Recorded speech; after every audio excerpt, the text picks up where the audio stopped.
Ben Ben 10 10 Omniverse Omniverse Part Part 2. 2. Yeah, so like we said last time, we were gonna do this in two parts because of just the fact that Omniverse is just so long of a series. So it was best to just do it in two parts, and it was for the best actually, because honestly, I think I prefer the second half to Omniverse more than the first half. I don't know about you. Honestly, I kind of like them about the same. I may just like the first half a little more. Okay, all right, but you have to remember, Tyler, that this half gives you the alternate intro. You're right. So starting with the 5th season of Omniverse, Yeah, we get a new, very Halloween-inspired intro. Even though most of these episodes aired in February or March. yeah, that's not going to be confusing or anything. It'll be like having a Star Wars film that wasn't released in May. Oh wait, they already did that.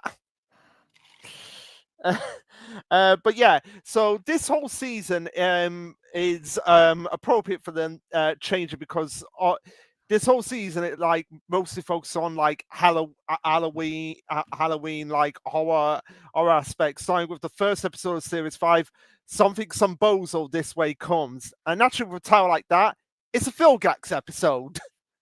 Nah, I'm just kidding. It's a some bozo episode. Yeah. So we have some bozo up to his usual tricks of just hypnotizing people, using a circus tent, and this is where we actually get like Ben's um, origin of like why he was so scared of clowns. Still don't get why he's scared of peacocks though. Never really got that. I don't think that'll ever be explained, but Well, we still got the reboot to watch, so it might actually get. It would be pretty funny if it actually did get explained there why he's scared of peacocks. Unless they just changed that, like no, he's not scared of peacocks in the reboot. But yeah, the reason why Ben was scared of clowns in the first place because Max dressed up in clown makeup. Which okay, fair enough, especially with Max's Omniverse design. Yeah, I'd be pretty scared too. Yeah. And also this like Tyre said, it's the beginning of the Galactic Monsters arc. Um, I and I do love right away throughout all of this, Ben figures out like right away, this is obviously some bozo. mm-hmm. Which you've got to appreciate when a main character's not dumb like that. Like, I wonder who this could obviously be. Like, it's so obvious who it is if you really think about it. Yeah. But also as well, go ahead. It's also here where we also get the return of the circus freaks who we haven't seen since since the -10 in the classic series. Yes, that has been a while since we've seen them. Also, hi Alicia.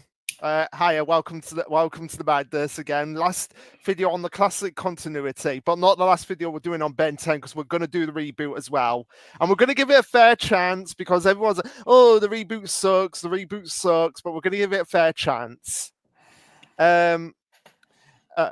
So yeah, we have the return of the circus freaks as well, and also I've got to say, one of my notes for this, and I do remember this, like Rook's creepy image with a clown face. Yeah, that Rook with a clown face is probably one of the scariest images in all of Ben 10. Yeah. So how we mentioned before that Zombozo is hypnotizing people for a circus. So how he does that is by bringing up some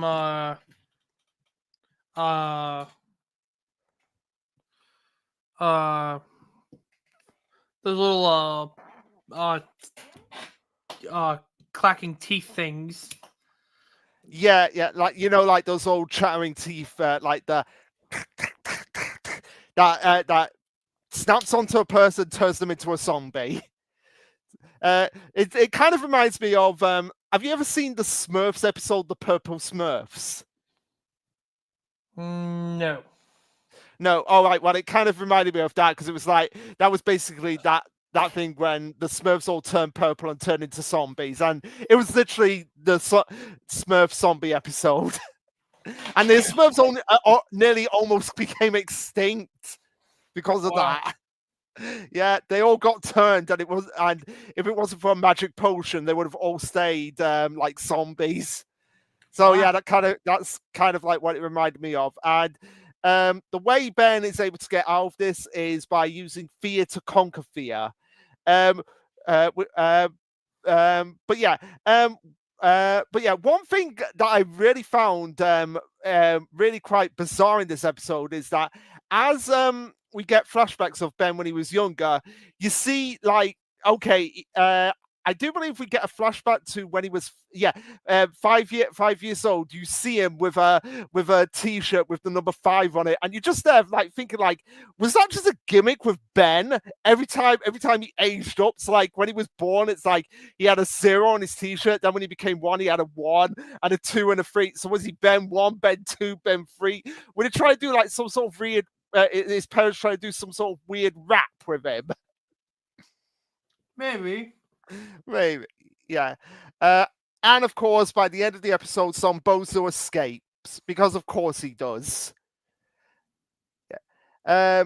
So yeah, this episode was a interesting start to the Galactic Monsters arc, but it's only going to get better from here on out because we're going to be moving, because we get a lot of like returning faces from the franchise in this season, probably the most that we get out of any of the Omniverse seasons. Mm-hmm.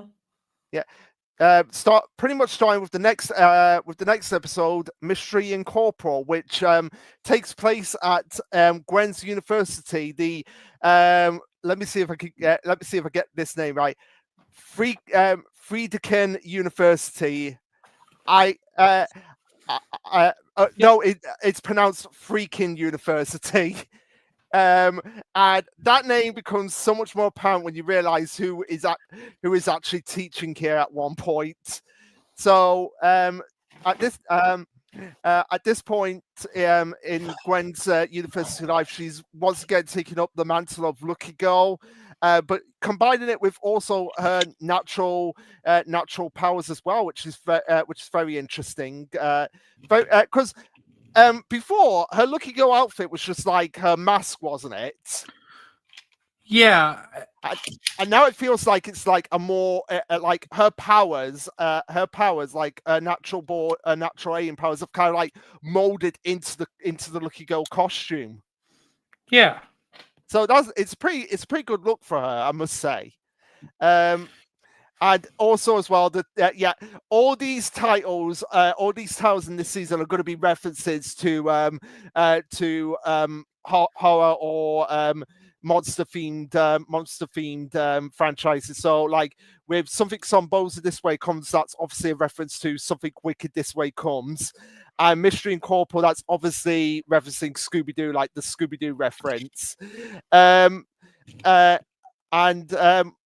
this is the episode where we actually have Charmcaster returning, but not just Charmcaster. We get also Michael Morningstar back as well, and also we get the return of Saskia as well by the end of the episode. So 3 classic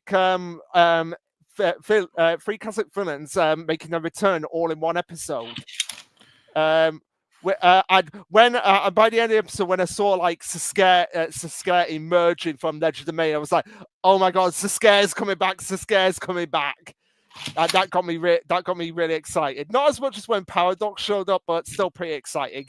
But one thing I do love about this university as well is that, and I did put this in my notes because we had to do a double take on it. Jerry Rig looks like the university mascot.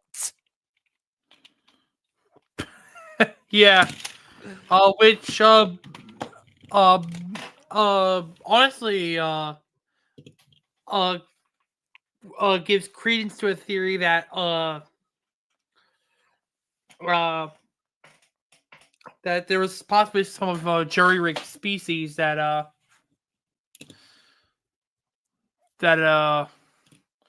were on Earth during Friedkin University's founding. That would actually make a lot of sense. I mean, considering by the end of Omniverse, we realize like, oh, aliens have been coming down since the time of George Washington. So it doesn't seem like a far stretch that there would be more alien species coming down since those times. Although that depends how long freaking university has been around, like, because it's never actually stated like how old the university actually is. Yeah, it's never stated, but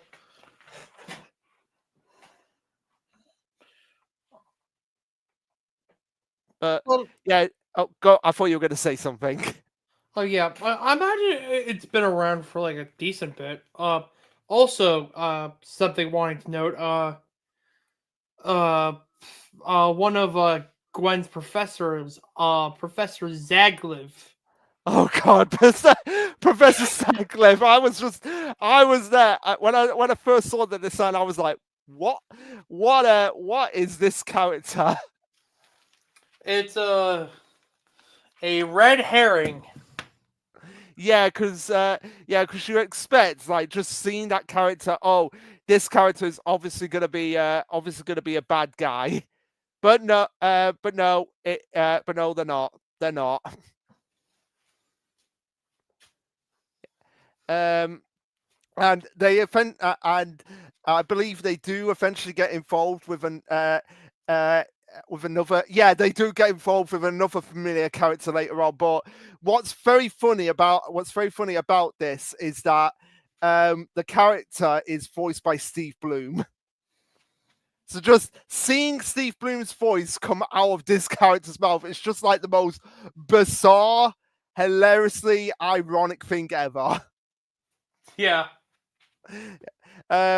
So anyway, also in this episode, after Charmcaster kicks Michael out of Legend of May because he's a creep, because he's Michael, and I don't know who do you find creepier in hindsight, Michael or Brock from Pokemon?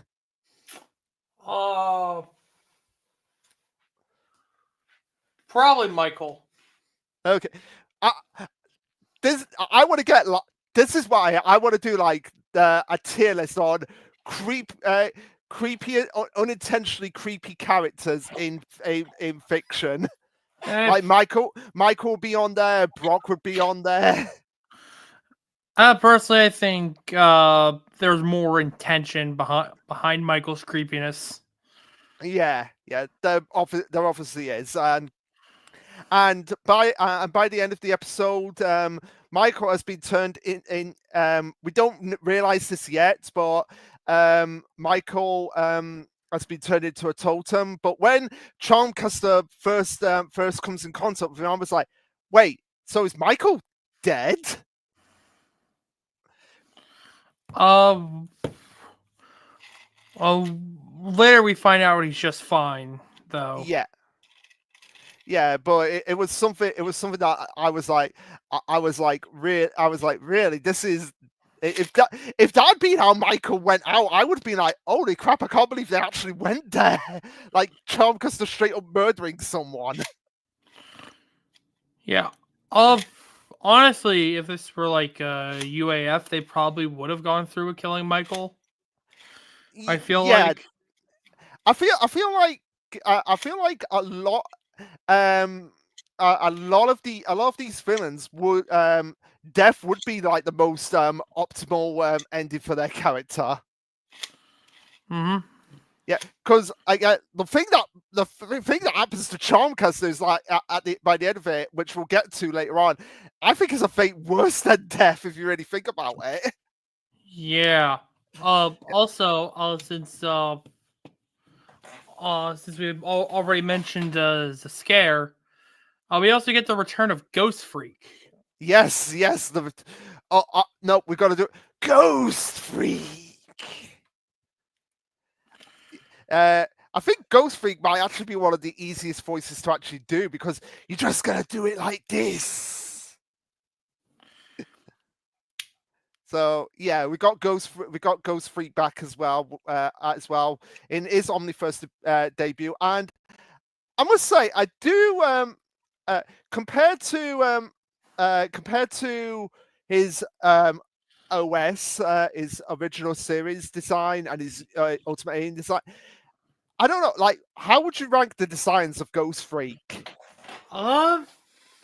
Honestly, Because honestly, I think this might actually be my favorite Ghost Freak design. I mean, the one in Alien Force is pretty cool because it's got like the upside down head, but this one, like, just completely green, wrapped in chains, makes it feel like this is a demon that doesn't need to be released in any way, shape, or form. yeah, I like the interpretation, but I gotta give it to the Alien Force design where that protective layer of skin is peeled off. Maybe because of the upside down skull. Yeah. I will say the transformation into Ghost Freak in Ultimate Alien Force, it's in Alien Force is probably like the creepiest transformation because of just the sound effects of just like Ben's head contorting to turn upside down as well. Yeah, not to mention his spine elongating and like growing thorns out of each of the vertebrae. Yeah. Can you imagine And being a doctor trying to analyze like how is Ben's body still able to function after all these transformations? that would be interesting to see. But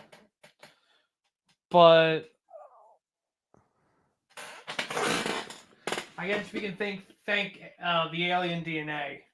Yeah. Yeah, we can find the alien DNA. But yeah, pretty good episode to reintroduce a lot of the classic characters. But now we get into what I like to call the first of the bizarre episodes of the second half of Omniverse. Vengeance is Mine, or Vengeance is Mine, which is legitimately, I kid you not, I kid you not, the episode where we have Ben and Rook fighting the Forever Knights, and throughout all the episode, all we have is Siphon thinking that this random plumber, yes, he is a plumber, a legitimate plumber, janitor, whatever, is Phil Gax, all because of his name being Bill Gax. And also the fact that he's also voiced by Steve Bloom. So it is, although it is kind of funny to see Siphon literally bowing down to a human without realizing that what he's doing is completely pointless because it's not Phil Gags. Although I have to admit, it had me fooled for a while. Also, yeah, it's another case of a red herring.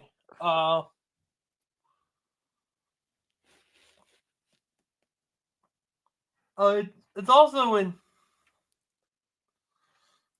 but also we also see some of like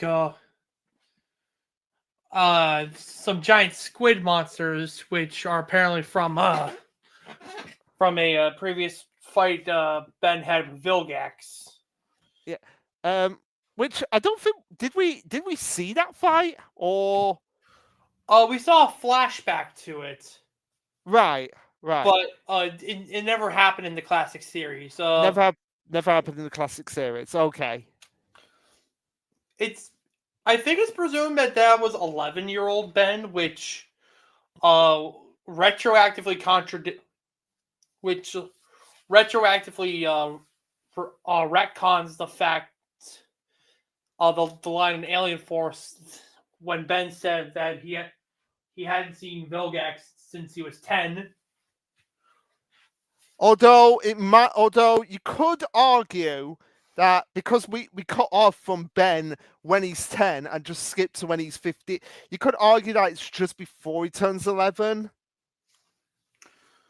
Fair enough. Though like it would be pretty funny. It would actually be pretty funny if it was like I haven't seen you since I was 10, and then Phil Gax says like, yeah, but you were going to turn 11 the next day. That would have been hilarious. Like it was the day before his 11th birthday, so technically he is right. But Phil Gax was like, yeah, but that's only by one day. Otherwise, you would have been 11, Ben. I think it's implied that Ben's birthday is like in December. Right, and they did go, and it was the summer road trip. Like, isn't it like the whole of the classic series takes place over the summer? Yeah. So I guess we can calculate that that it might fight with the squids might have taken place sometime in like October or November. Yeah. I guess we're gonna have to. Oh, go ahead. But then that would beg the question: how did Vilgax get a new ship after being thrown into space? Probably just found one passing by and was like, "I'm taking this for myself." Fair enough. Because Vilgax would do something like that. Yeah. So yeah, really, honestly, nothing much to say about this episode. It's just literally everyone thinking this Vilgax is Vilgax, and that is it. Mm-hmm. Yeah.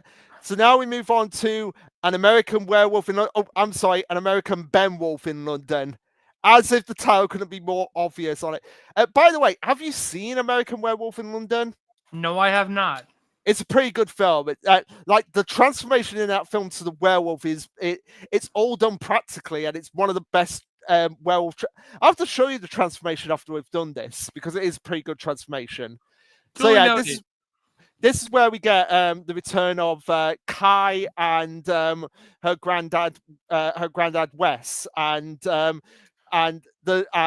this is where we get the confirmation that the Dr. Jekyll and Mr. Hyde story is real in the Ben 10 universe, because it was a forever night all along. Yep, Dr. Jekyll was associated with the Forever Knights. It's also here where we get the writer shipping Ben and Kai.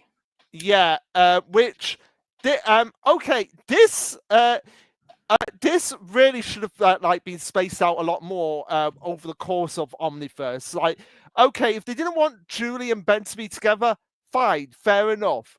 But like, have Kai be part of the main group, because this is something that I've actually noticed. I actually noticed a problem with Omniverse as a whole. It's like, what is different between Omniverse compared to the other classic continuities?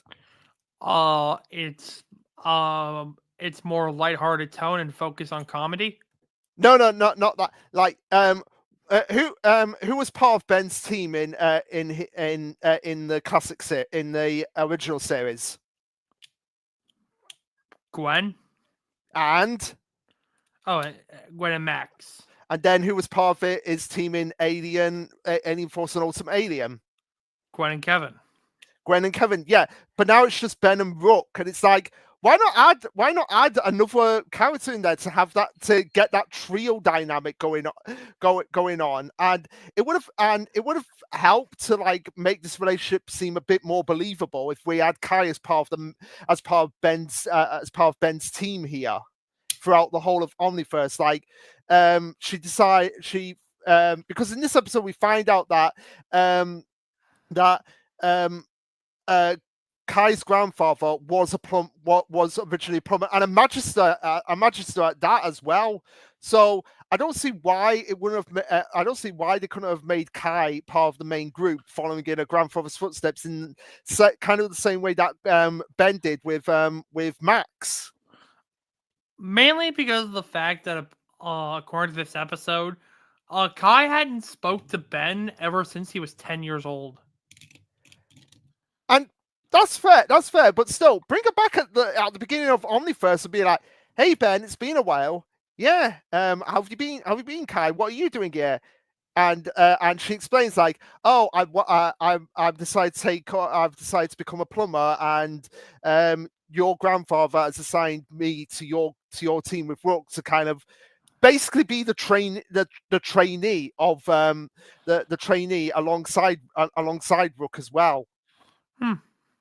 Because it would have been interesting to see that how that dynamic would have gone if we had like the trio, like the main trio. And again, it would have made the relationship a lot more believable, as opposed to just shipping them for the sake of like plot. That's literally the only reason why Kai and Ben get together, for the sake of plot, where there are other characters who would be far better suited to be with Ben in the end. But anyway, it's also go ahead. Yeah, go ahead. Sorry. It's also in this episode where we see the reintroduction of Ben Wolf, now renamed Blitzwolfer officially, named after Wolf Blitzer, which is a much better name than just Ben Wolf. Yeah, I prefer the name I came up with, Howlitzer. Yeah, that is a good name as well. But speaking of which, I've got down as one of my notes, because there's a reference to Howl's moving castle in this episode. Howl's castle moving and storage is like, seriously.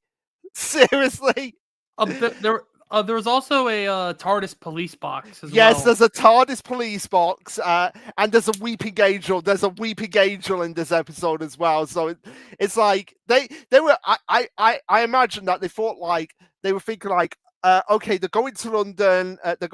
Like, oh, what are some of the British elements that we can put in it? Like, they just shoved in a lot, so many British elements. Like, we got Sherlock, Dr. Jekyll and Mr. Hyde. We got the sword Excalibur.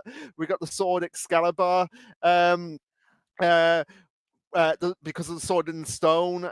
We got also, like I said, we got also Doctor Who as well, and obviously paying homage to Dwayne McDuffie being a massive Doctor Who fan. But one thing that made me laugh so much when I first saw the episode, what Rook says, he hopes English people make more sense than Americans. I mean, to be fair, Americans do hardly make sense, and the English language, the English language is just a language of exceptions to rules. Yeah, the English language just seems like an excuse for people to be like, no, this is not how you say it. By the way, it's football, not soccer. I'm sorry, my Britishness is coming through. Okay, it's French fries and not chips. No, it's chips. And chips here are crisps. That's how it's meant to go, Tyler. We had to get a few jabs at each other. So yeah. Anyway, apparently, even though Humongous Sword can't lift out the sword in the stone, he can still lift the stone with the sword in it in this episode. Which is crazy to think about. Like, you wonder who would be worthy to hold the sword Excalibur. Argit.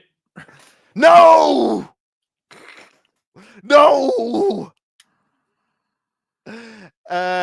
So yeah, really fun episode. Nice episode for the Forever Knights as well. Which I hope they're treated with a lot more dignity in the reboot if they are in the reboot. I think they are. Yeah. Mostly Go, mostly when it comes to the Forever Knights indignity, mostly comes from Alien Force and UAF. yeah, but I hope they're treated a lot better because it seems like a lot of times when the Forever Knights are brought in, they have no idea what to do with them. They're just kind of like the villains that are just kind of like there. Mm-hmm. Also, hi Needhog, thanks for joining us.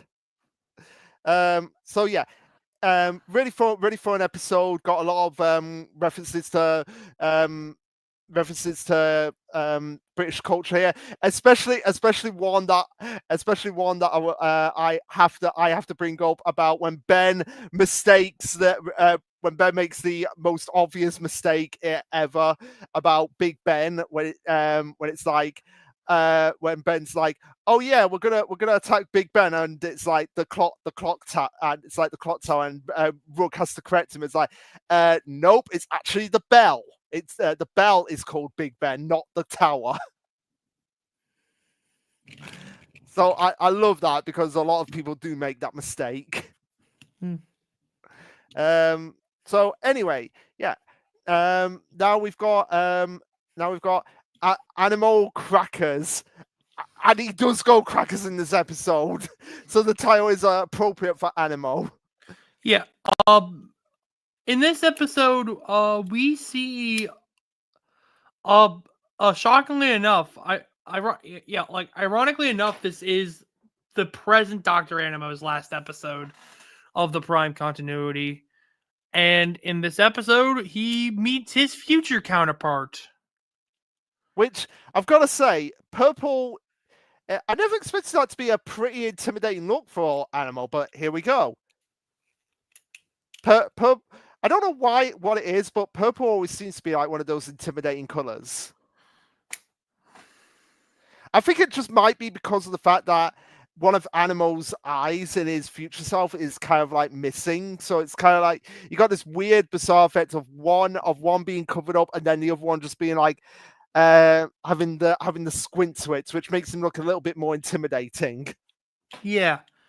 It's also in this episode where we meet a mysterious time traveler named Spanner. Yeah. Who I wonder who this is, but eventually he does slip who it actually is. Spanner.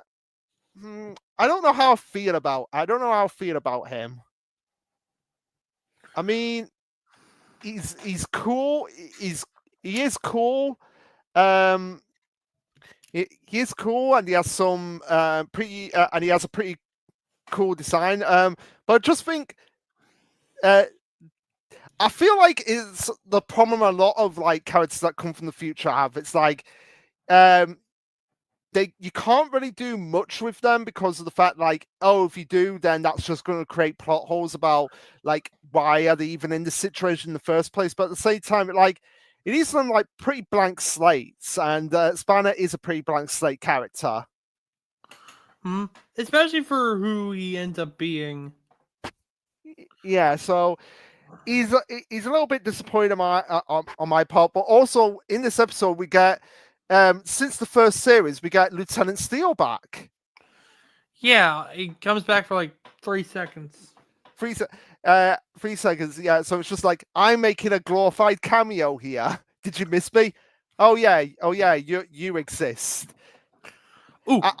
I get the feeling that with this, I get the feeling with Omniverse, they're just trying to crime it. It's like, okay, who's not been in Omniverse yet that was in the classic series? Who's not been in Omniverse yet in the classic series? Like, okay, Lieutenant Steele, put him in here. Yeah. It's also here where we get the introduction of the second to last of Ben's new aliens, Gut Rot. Basically, what he can do is that he He's basically a walking chemistry lab. He's able to brew up different types of gases and expel them. Yeah. You know who'd love him? Who? Senku from Doctor Stone. Senku would Eh. absolutely love to get his hands on gut rot. Mm-hmm. Yeah. But yeah, really good episode for Animal to go out on as well. I'll say. Also, just want to say, look at some of these. Needhog, they did start to find a way to use them. And like, yeah, they did. I just wish they had a concrete plan for the Forever Knights. About what they ultimately wanted to do with them, rather than just being like, okay, we need a villain for this episode. Like, oh, the Forever Knights, yeah, just put them in here. And also, hello, Scoot or Scott. So yeah, yeah, oh my god. Okay, I've got to say, because I had Gut Rock, aka Farting Alien, and that's kind of important, and that's kind of like funny because I've just been I was just playing earlier South Park Fractured Butthole, where you literally use your farts to warp space and time. So it's kind of like just using Goot Rock's ability there. And it's also revealed in this episode that Ben mentioned having fought future animals. So this is the same animal from the Ben 10,000 episode. Yep. Yeah. Yeah. Or at least the same in appearance, like. Yeah, at least an appearance. And also, thank you, Rook, for saying this. Time travel, Ben. It never makes any sense. That is correct, Rook. You are correct. And if this is an episode about time travel, why wasn't Paradox here? Maybe he doesn't want to waste himself on small fry. Because he shows up when like the world or the galaxy or the universe is in danger. Like the lowest stakes thing that Paradox has been a part of was when his lab partner Hugo got turned into that trans-dimensional time beast. Yeah, that's fair. That's fair. But yeah, and with that, we can move on to Rad Monster Party, where we have Ben, Rook, Rad, and Hobble flying through the Anua system in the Lovely Duck. And it turns out that that where they're going is to an alien world all full of monsters. And yeah, so last time, so in Alien Force we had the DNA aliens and hybrids being racist towards everyone else in the universe. Now it's Ben's turn to be a racist. Yeah, you cannot deny that Ben was racist in this episode. Yeah. Because he goes to an alien planet, he sees the locals, he calls them all monsters, scared of them because of the fact that they're all representations of like those classic standard monster movie monsters that you would see in old B movies. But on Anora Transel, which is legitimately just Transylvania as a planet, Ben is the monster to them. So it's kind of this weird kind of like, who's more racist here? Is it Ben or the I guess you could call them Transylvanians. Well, the planet's called Inner Transil, so I guess be more Transillians. Yeah, Transilians. But that's also a species name for Frankenstrike. That's that's fair. And also in this episode, speaking of Frankenstrike, we have the return of Dr. Victor in this episode. And the first the proper first reappearance of the scare. Yeah, It isn't just his arm. Yeah, who goes on to explain like, oh, how he escaped. How he escaped after Ben thought he was lost in Legional Main, and Dr. Victor found him in a basement in the basement of Plumber HQ and consumed the soul inhabiting what was inhabiting Sasuke. So that basically Dr. Victor is under Sasuke's control once more. Blah. Blah. And also, Hobble is completely useless in this episode. I cannot defend Hobble in this episode. It's like he does nothing. Yeah, neither can I. I got sick of him very fast. Yeah. I did have one note here, which I can't remember what it was all about. It was, well, good news, Scouts, for removing the racism. I don't remember what that was all about. Because basically, Ben turned the entire population of Transil against them, and Scout's like, "Hey, just because it's ugly doesn't mean just because Ben's ugly doesn't mean you have to be rude." Oh yeah, that's right. So yeah, legitimately just removing all the racism out, all the racism, so that everyone can get out of this situation. Yeah. Yeah. So yeah, this episode was an interesting one to like see this whole planet full of like the classic monsters and see how they would because it's always been like a standard trope of sci-fi, like whenever you go to any planet, like who is really the monster? Is it the visitor or the actual inhabitants? The answer's neither.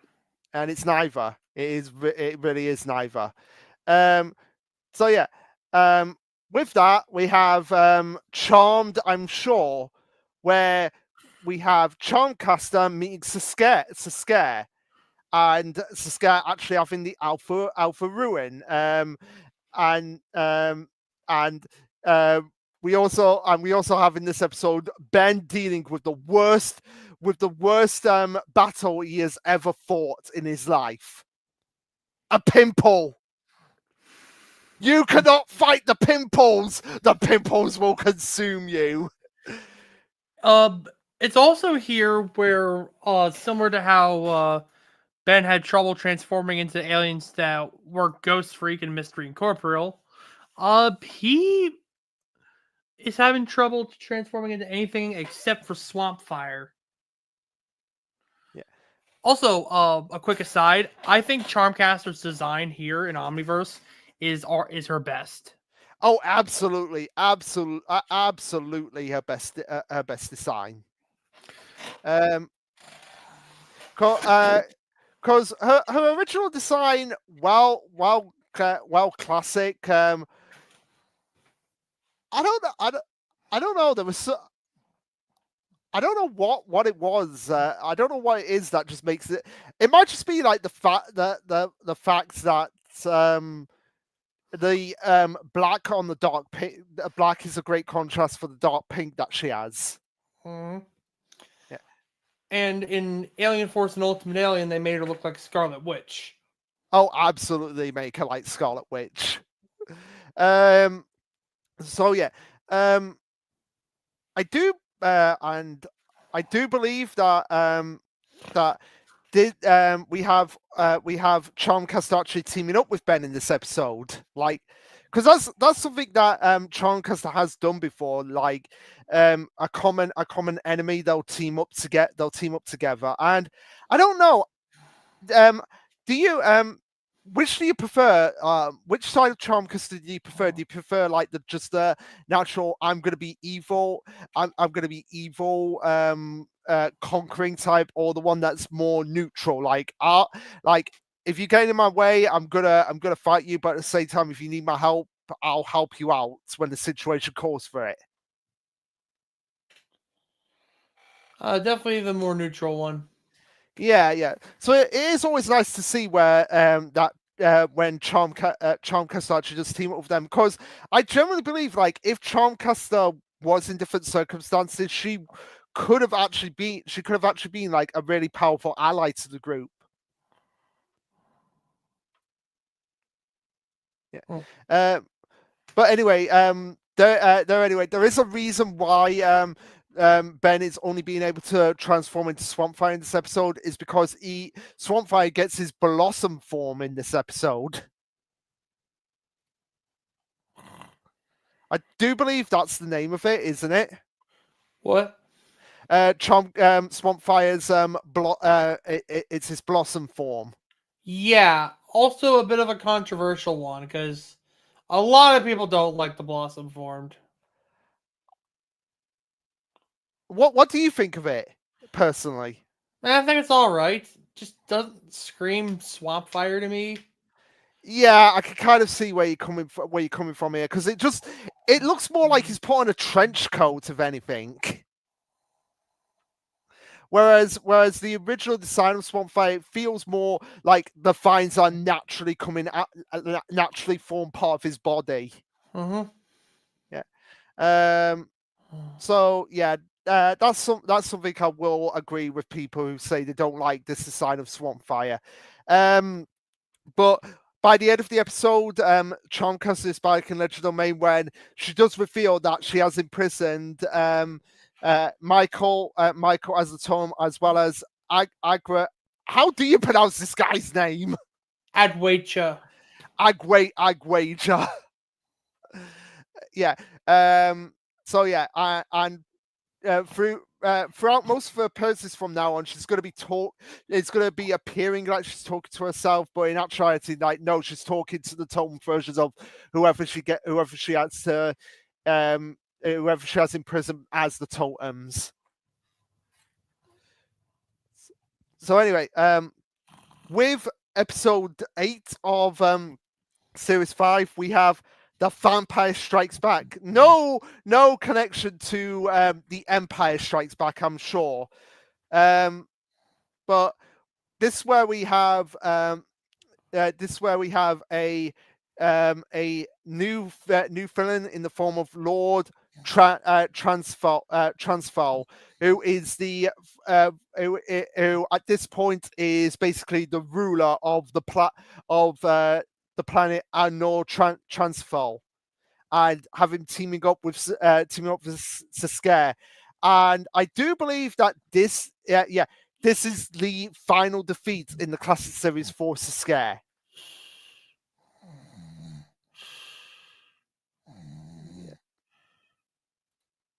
Yeah. I am inside. I am inside you. Yeah, Vex is inside us. Yeah. And Tyler. Yeah. Yeah. Sorry, I thought you were falling asleep then. No, all good, all good. Because I could hear snoring.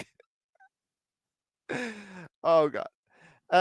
So yeah, Vampire Strikes Back, no relation to the Empire Strikes Back, and Ben at this point gets kicked off of Rad's ship because Rad is pissed off about what Ben has been doing to his ship.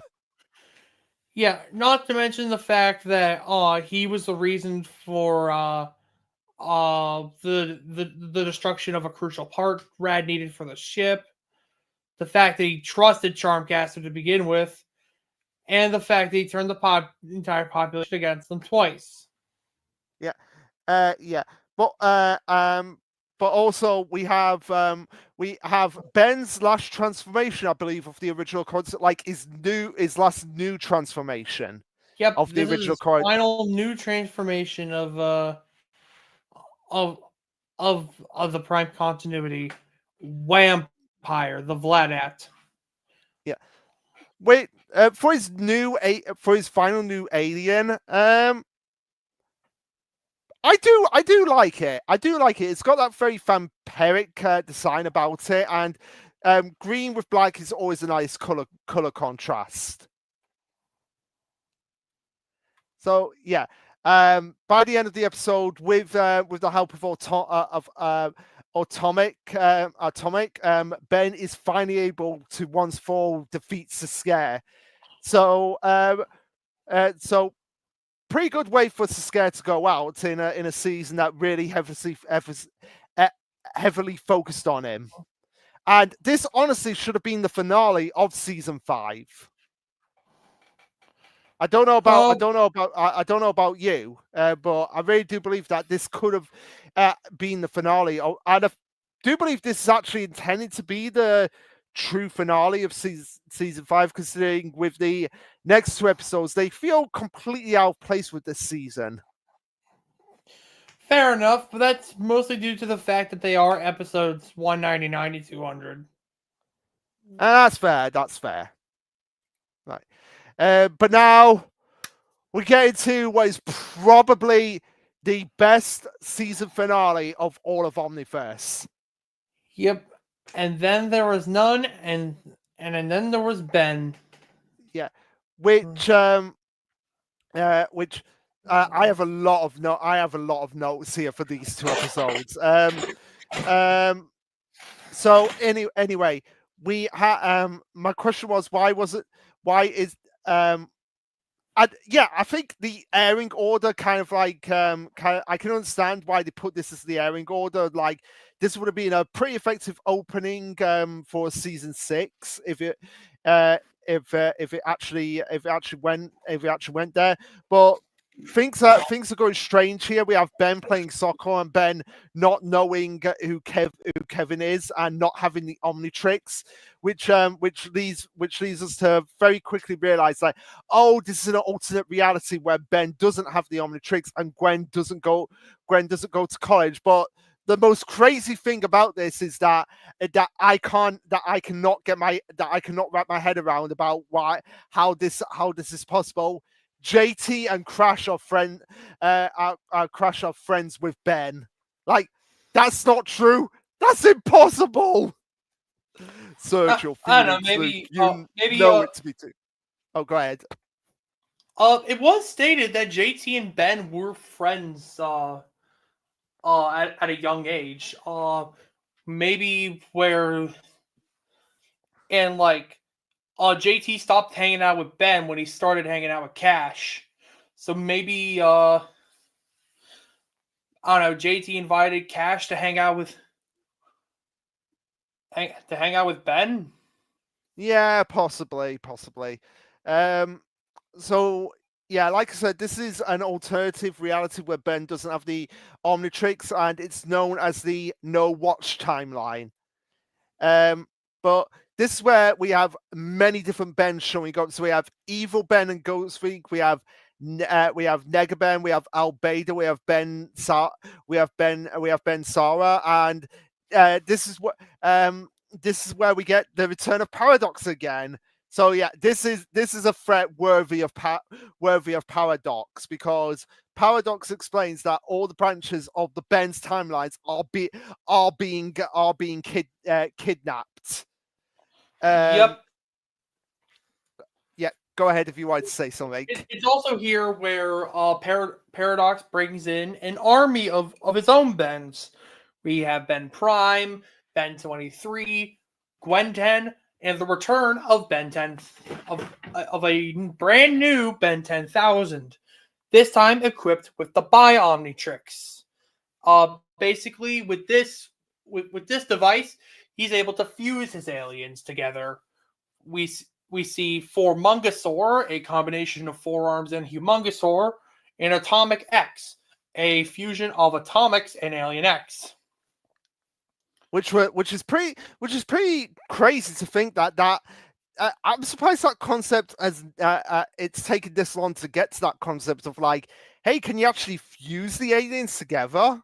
And I mean, we had that all the way back in Classic with Dr. Animo and the Mutant Ray. Yeah, fair enough. Now that you mention that, yeah, that is a good point. I just wish it was used more often. Is all. So yeah, and we also have Phil Gax back for this finale, who's using who has a chrono sapien A chronosapien time bomb. time bomb, which gets destroyed and essentially wipes out everyone. Like it's literally like probably the darkest that it's basically the Thanos snap. It's the Thanos snap of the Ben 10 universe here, because literally everyone gets erased except for what I like to call no Ben. So yeah, also Eon's here. Oh yeah, Eon as well, because of course Eon's here. Eon's here as well. So yeah, and the only way to like fix all of this is Paradox saves No Ben, and they have to go back to the beginning, leading us into the Series 5 finale. And then there was Ben, and the reboot button gets pressed around here. Yep, basically, in there, and then there was Ben. Paradox basically takes Watch Ben, equipped with Ben Prime's Omnitrix, all the way back to the beginning of Ben. Well, back to the start of Ben Prime's story. Yeah. So essentially, Paradox and No Ben essentially created the Prime timeline. Yep. Because it's also stated that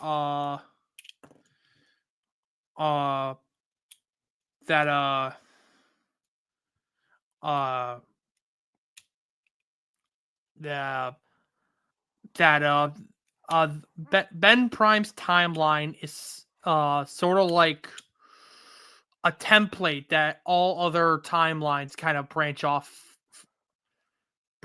of. Almost like the root of the tree versus the branches. Yeah, and by the end of Omnitrix, it becomes apparent that it's essentially one big loop. Essentially, the Prime Ben 10 timeline. Yeah. So because of the damage that Eon has done, No Ben has to collect all the good Bens for the battle with him, including Ben 23, which confirms that this takes place after the Ben 23 episode.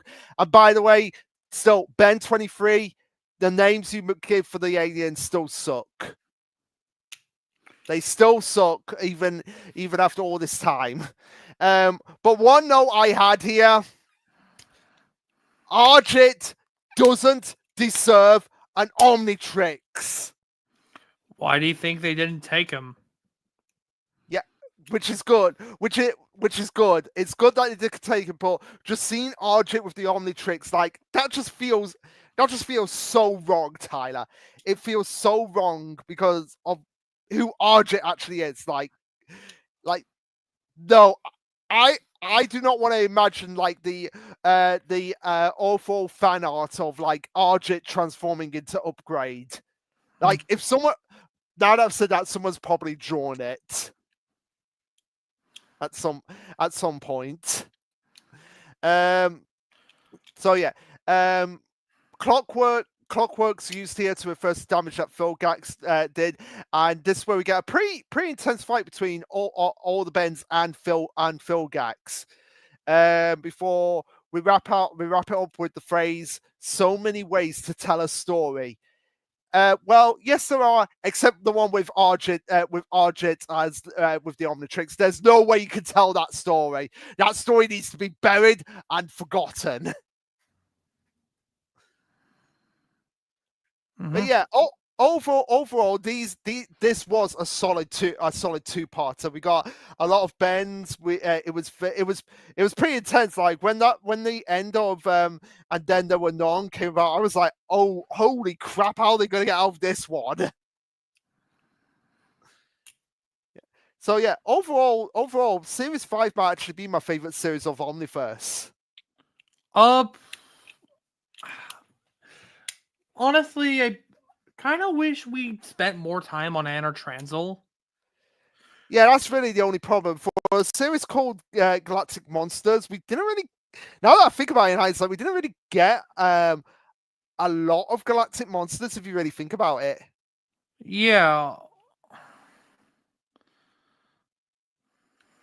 I mean, it was cool what we got, but at the same time, we could have gotten more. We could have gotten more.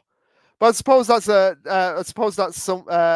That's I suppose that's something that we just have to be thankful that with what we got. I mean, we got the end of Sasuke's story, and we also got like a really intense finale, even though it wasn't technically part of the Galactic Monster story arc. Yeah. But anyway, now moving on to the cat fight episode where the women in Ben's life are like, I want to marry him. No, I want to marry him. No, I want to marry him.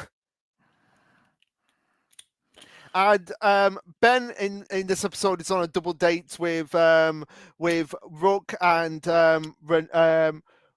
Renault Renoa along with Esther, which I've got to say, Esther is a much better girlfriend for Ben. I don't know about you. I agree. Like, I mean, she could stretch. She's basically Luffy. She's basically Luffy if she was an alien in the Ben 10 universe. If Luffy was an alien in the Ben 10 universe, that is basically what Esther is. Basically, yeah. Yeah. I mean, personally, I was thinking more like Elastigirl from The Incredibles, but hey, Elastigirl, Luffy. Yeah, you can pick same principle. Same principle. Like her whole principle is that she can stretch really. She can stretch her body really hot, really far and really long. Which I think Ben would love that, a woman that can stretch herself. Not to mention, she is a capable fighter. Yeah.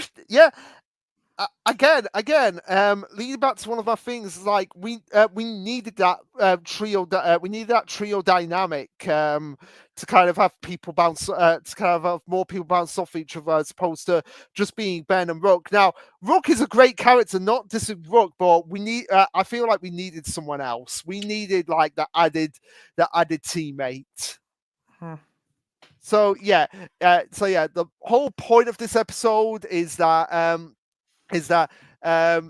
Princess Luma and General Atea are trying to make Ben their husband, but it's failing, and that's literally the whole point of this episode. Is like, well, it literally does what it says on the tin.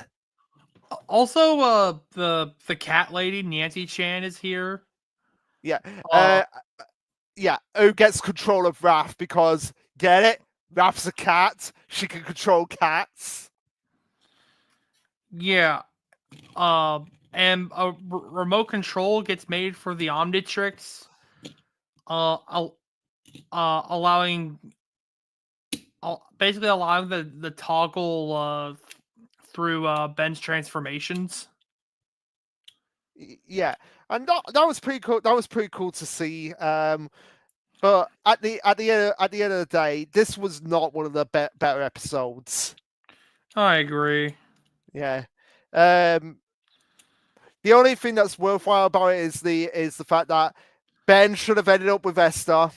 That's all I'm going to say on it. Now, moving on to Collect This, where we have Ben getting jealous of someone else. Basically, this is the meta episode because Ben finds out about someone using his aliens and himself to create intergalactic TV shows, and now the actor playing him on those shows is actually more famous than Ben himself. So Ben is getting jealous of his acting counterpart. Yeah, And we also see that Blarney T. Hoaxstar is the one behind this. Because Ben wouldn't sponsor his miracle elixirs, but the Ben 10 actor would. Hold on, let me pull up his name so we could stop. I do believe his name is. Deefus Veebelpister. I'm just gonna call him out to Ben 10 because that name is a mouthful. Deefus Veebelpister. Deefus Feeb. I can't even say it. I can't even say it. Oh yeah, and Simeon's also here for some reason. Yeah, why is Simeon here? Like, what's the point? What's the point of him even being here? I guess because he's playing the role of Gwevin, which is just a fusion of Gwen and Kevin. Yeah, fair enough. Fair enough. I'd also try to sell the Earth to the collector moves as well, because people can do that. Apparently, they can just sell a planet. Yep. Yeah, without even how is Simeon able to sell a planet? And by the end of it, the only way Ben is able to get the planet back is that they trade it for Ben's T-shirt. It's like, is Ben's T-shirt really that valuable? It looks like something you can buy. You can buy at any Target or Walmart. I mean, to Collectimus, it is, I guess. Yeah. Who is buying the planet? Yeah. But by this logic, Ben is now the owner of Earth. It's like literally Ben rules the Earth if you really think about it now. Yep. I mean, he owned the Earth when he beat Vilgax in the Conqueror's Challenge. Oh yeah, he did. He did. And then for some reason, Volcanus bought the Earth, which is. But then wouldn't he have to buy it from Ben? Since Ben owns the Earth, so wouldn't Volcanus have to buy it from Ben? Yeah, which makes the episode Inferno from Alien Force all the weirder, because he would have had to go through Ben to buy the Earth, because he was trying to terraform it to be more like his home planet. Yeah, and by this logic, wouldn't Simeon need to buy the Earth from Volcanus then in order to sell it to Collectimus? It's like, who officially owns the Earth now? If people could just come and buy it, I'll tell you who. Deefus Veebelpister. Deefus Veebelpister. But anyways, also, I am going to be right back. You can go ahead and keep talking. All right. But my big question about this episode is like, does it count as cheating to involve accelerate species in a game of football? Because that would because since accelerate's whole thing is like super speed, playing football or soccer, as people like to call it, wouldn't that still count as cheating? Because technically it would give the people who have the accelerate species on their side an unfair advantage. That's just something I noticed in regards to this episode. So yeah. Anyway, moving on to probably one of my most one of the most infuriating, but at the same time, totally satisfying episodes ever. The Vengers. The Avengers. Oh wait, wasn't? Oh no, it's not this. Oh no, it's not this episode. It's basically in this episode, Billy Billionaires as well as Captain Nemesis, who is surprisingly not in prison anymore. Yeah. Considering, Who do you think broke him out? oh yeah, Will Harang probably paid his bail or something. Will Harang paid his bail because fuck Will, fuck him to hell. Oh yeah, and Kangaroo Commando's here, and they form the Avengers. Yeah. Trying to be like the Avengers, but not being half as good. And even despite all the evidence of despite all the evidence to the contrary of everything, Will still finds a way to blame Ben for everything. Of course, he's a slanderous news reporter. He's J. Jonah Jameson. Yeah. Yeah. So yeah, it's basically the standard like, enemies of Ben are going to team up and form a team, and then they can't get along, so they turn on each other. Yep. It's also here where we get one of the greatest showings from Brainstorm. Yes. We see him single-handedly beat the crap out of all the Avengers.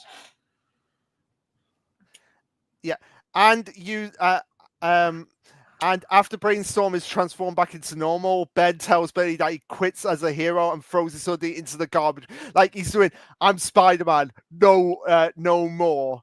And of course, Will has to make a big show about it. It's like, oh yeah, you heard it right. Ben is now Ben Zero.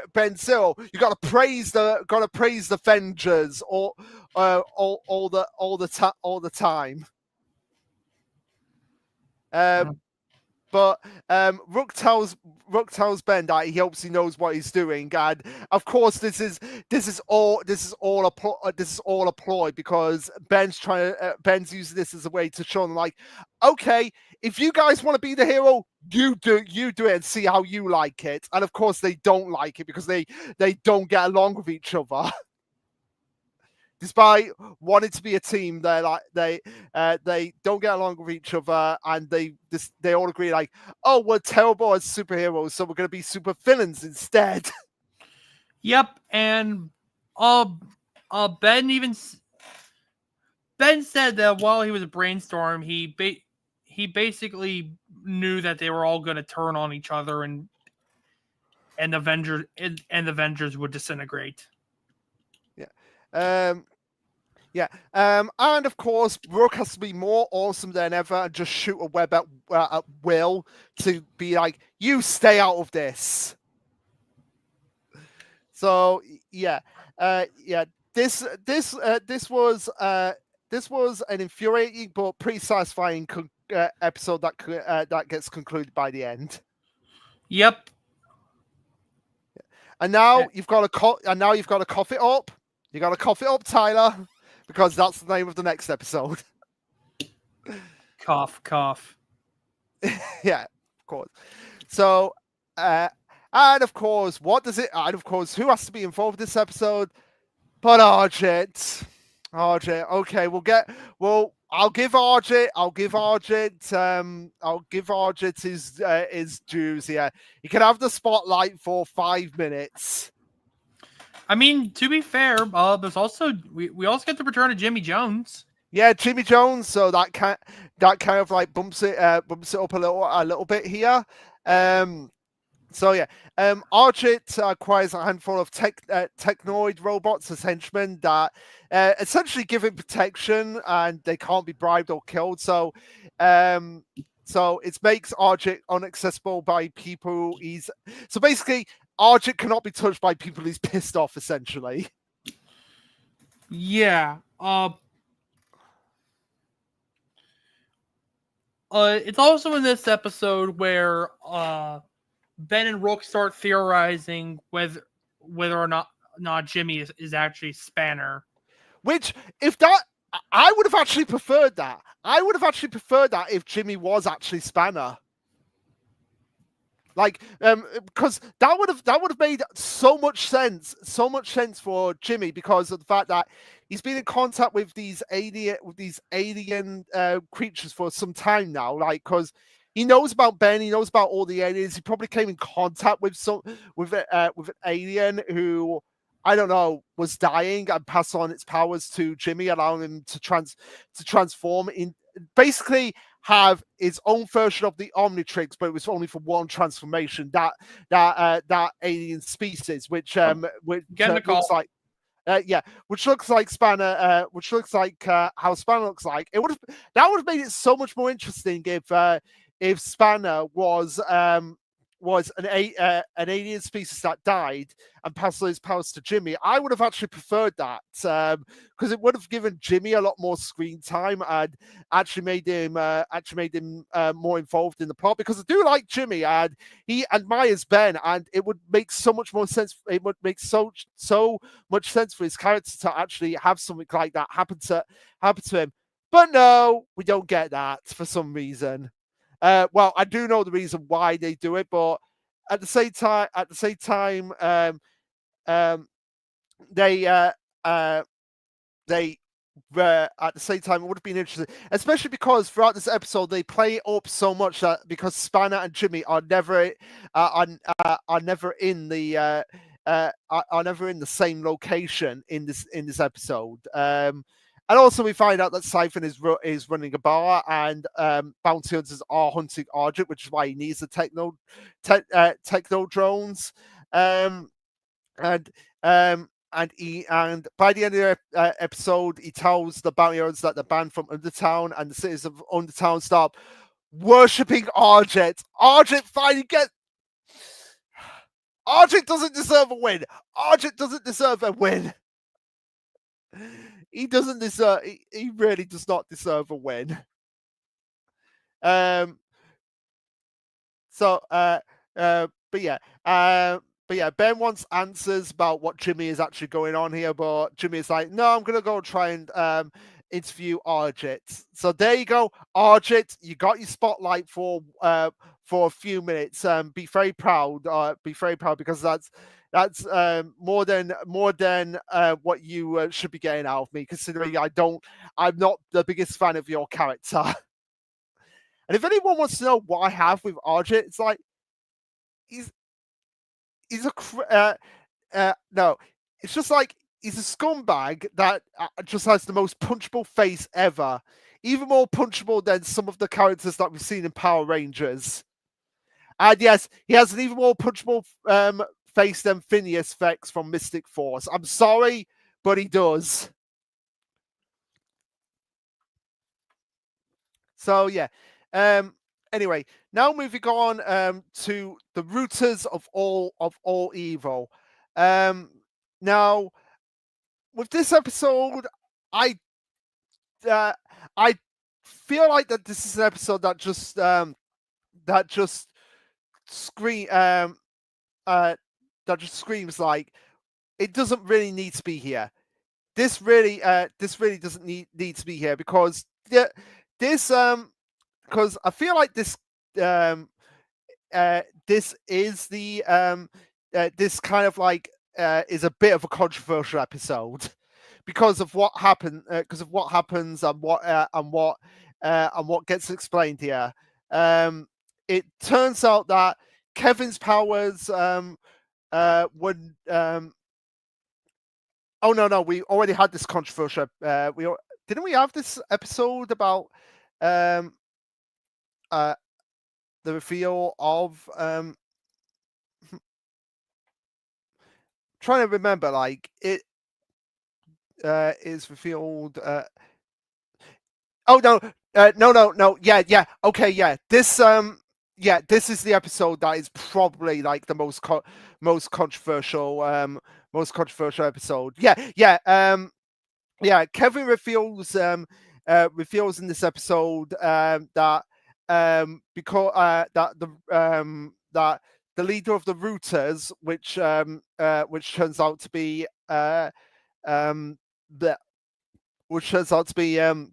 Professor a character called Professor Servant, was what all the things about Kevin is all life was a lie.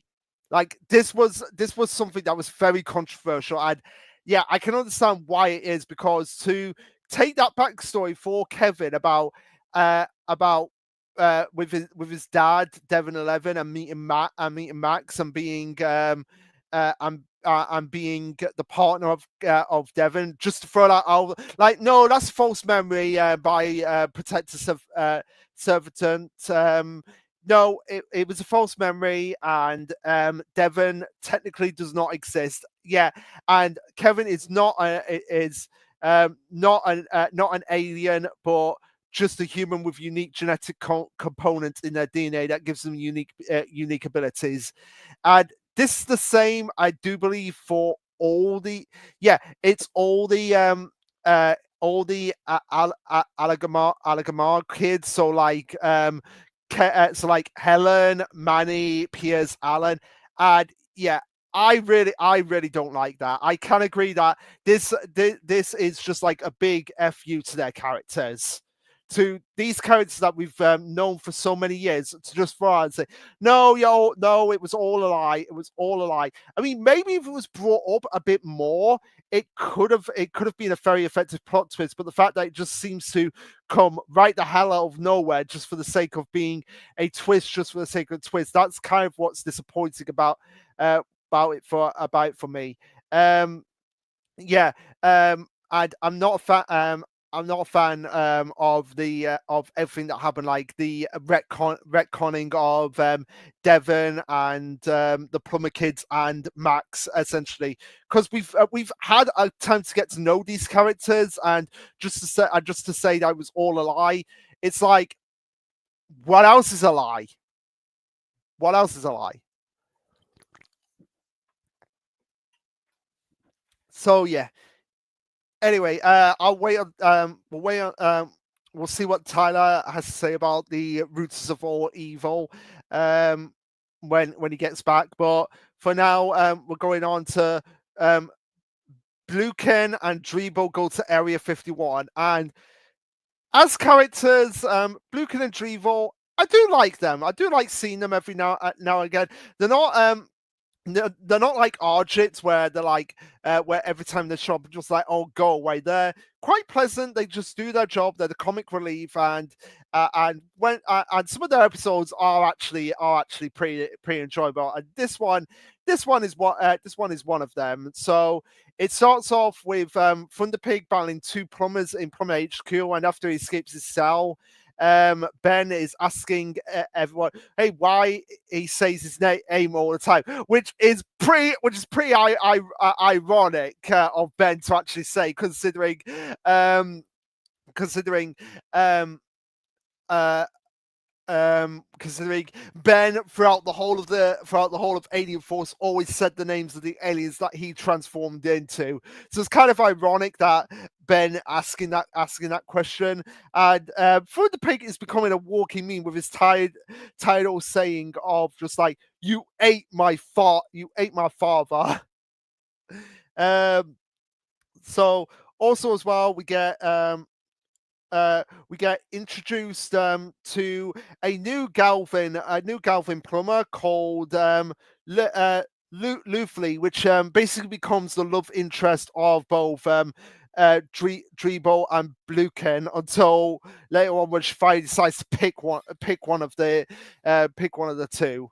And of course, with a title like this, it explains like exactly how Bluken and Drebo actually did make it to Earth, where they landed in Area 50, where they landed in Area 51, um, and they had also like they've had a crush on Lufley ever since they were tadpoles, and it's also because of Blue Ken and Dribble that it's the whole conspiracy of Max Max not Max of the famous Roswell UFO incident. So does that mean Blue Ken and Dribble Also, the alien from the ET Atari 2600 video game. So yeah. Also, Max is one of the first few humans that Blue Can and Drebo actually came in contact with when they landed on Earth, and it's nice that we get to see a younger Max here, and I'm really hoping that at some point we do get that Max spin-off where You still want that Max spinoff? I still want the Max spin-off because I was talking about the Blue Cannon Dreamball Go to Area 51 episode. But I want to ask you, Tyler. I talked about the rooters of all evil and how I didn't like the reveal of like, oh, Kevin, your whole life's a lie. All those memories about your father being Max's partner, yeah, those were all false memories implanted, and you guys are not aliens, you're just humans with genetic DNA. I don't know how you feel, but I'm not a fan of it. Yeah, I'm not a fan of that retcon either, especially since I feel like the Rooters arc still could have happened the exact way it did. Not to mention, it invalidated people like Ragnarok and Agrigor. Yeah. Also, as well, I was gonna say, like, it kind of takes away like the investment we've had in Kevin and also the plumber kids. Like, I think the reveal could have worked for the plumber kids. I've said this, that it could have worked if it was like foreshadowed a little bit more. It just feels like it just feels like they wanted a twist for the sake of having a shocking twist. So yeah, that's really all I had to say about the Rooters of All Evil. It was basically about surrounding the whole retcon twist about Kevin not actually being an alien. I do like Proctor Cervantes as a villain, and like the idea of the Rooters. That I like. It's just everything else surrounding it I don't like. Fair enough.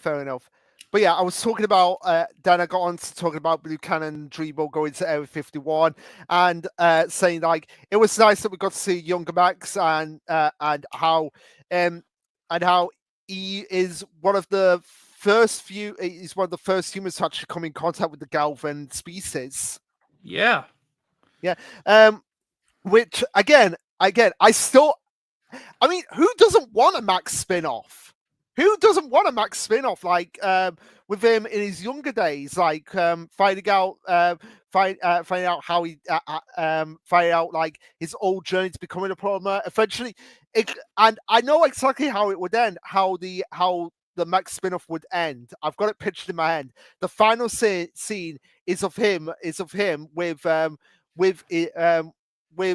Sandra seeing Ben being after Ben has been born, and Max saying he's going to grow up to be a fine plumber one day. That's how it ends. Honestly, I like that. Yeah. So I would like that. Like, it doesn't have to be a long series as well. Just maybe like 2 seasons, 26 episodes. That would be, if we got that, I'd be happy.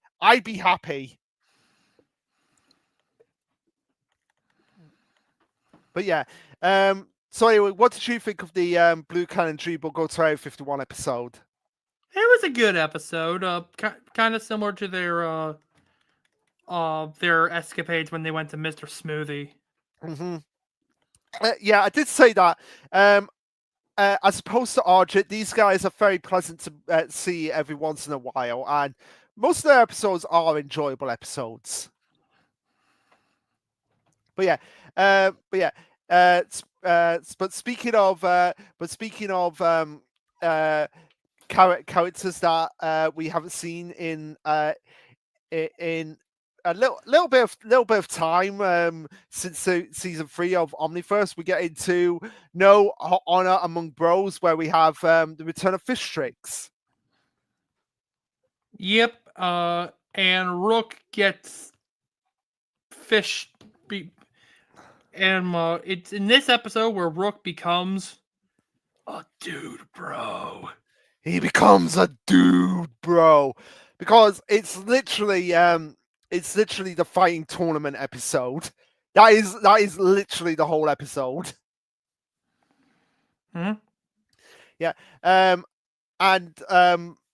the only worthy note about this episode is the worst species name is revealed to be an atrakeen. I believe that's how you pronounce Atrocian. Oh my! I just now got the reference to why he's called the worst. Atrocian, atrocious. Yep, and he would. Speaking of the Atrocian, he was also able to withstand a he was also able to withstand a decent beating from Malice, who is an apoplexian. Yeah. Yeah, and it's also the lieutenant of Vex as well. Not our Vex, the Apoplexian Vex. Apovexian. Apoplexian Vex. I just love that now. Now that we can make. I'm surprised Vex has never done like that. Never done that at one point. Like, let me tell you something, Luke. just gone full on wrath on us. But maybe watching this video will give them some motivation to do so. Yeah, so Vex, you've got to go wrath on us at what? No, I know exactly when Vex is going to go all wrath on us. Let me tell you something, Tyler and Luke. Power Rangers RPM is more like what I feel like when it comes to what people feel like about Operation Overdrive. Yeah, because that's going to be a debate and a half when we get to recording the segment of Power Rangers RPM. I'll say. But now we get the consequence of Ben technically creating a new universe and killing everyone with Universe versus Tennyson. So anyway, this is all reference to the fact that when the universe was going to be destroyed, right at the beginning of Omniverse, and Ben asked Alien X like, "Hey, can we reset the universe?" They were like, "Okay, yeah, sure," and they recreate it. Like this is the episode where they address the consequences, which Tyler did allude to me that this was actually going to be addressed at one point, which thank God it has been. I am glad that it's finally come up. Yeah, it's just weird that there were that happened all the way back in season 1. It's weird that they're only addressing it now in season 6. I don't know, maybe news travels slow in the Forge of Creation. I don't fucking know. Well, considering how far the Forge of Creation is from Earth, I mean, is it established like how far it actually is, or it actually is from Earth? It's far as shit. Yeah, but... so I'm gonna say it's that it would take. It'll be one of those cases where it would be like 500,000 light years away, which in the normal course of things, it would take probably, if we were going at like the speed we were going right now, it would take it several trillion years to reach it. Yeah, so it's probably still the news is probably still traveling fast, but it's still taking a long time, considering if the fortification really is trillions of years away from Earth. In trillions of light years? Yeah, trillions of light years, probably in a different universe. Or not a different universe, a different solar system, a different galaxy. Mm-hmm. Yeah. So we have a Galvan lawyer for fish tricks, and we also have a lawyer for Ben in this episode that is like, I am the best lawyer here. I always have my clients win, and we actually do get to see a hybrid in this episode as well, which is nice. Never thought we'd see one of those guys again. I'll say. Yeah. But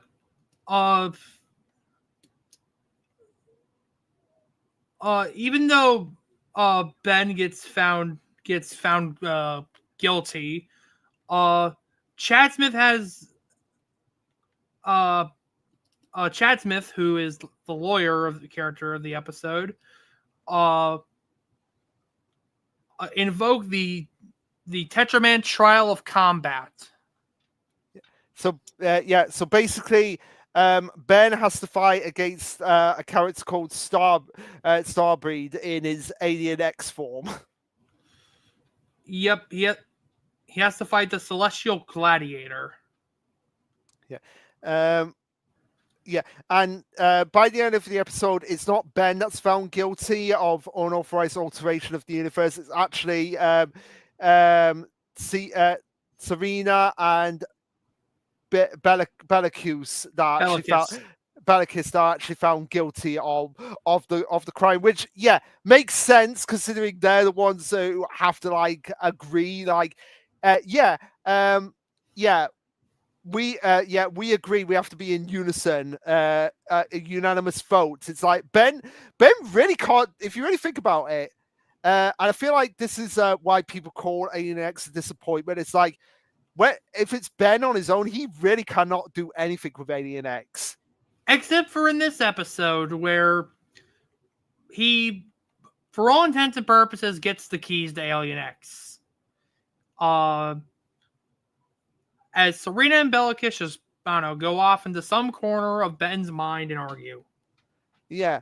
It's like, can you, oh my God, can you imagine, like, what would they argue? I would honestly want to, you could just imagine them just arguing all day about just, like, the most petty of petty things, like, Serena... I've got it now. Serena would be arguing that Pokemon's the best because it has a character called Serena in it, and Bellicus would be arguing like, no, Digimon's better. That would not be out of the realm of possibility for those two. That is probably what they argue about. They're probably argue about like those petty things like subs are better than dubs, dubs are better than subs, Pokemon, Digimon, Yu-Gi-Oh, like Link Monsters ruined it. No, it was Pendulum Monsters that ruined it. It wouldn't surprise me to just like spend all their days just arguing about stuff like that. And also as well, we have a very fun meta joke in this episode about how Asmus' voice has changed 3 times. Yep, because that example gets brought up because apparently, I guess Celestial Sapiens like to change the universe when they're bored. Yeah,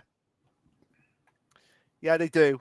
So yeah, this was a pretty interesting episode.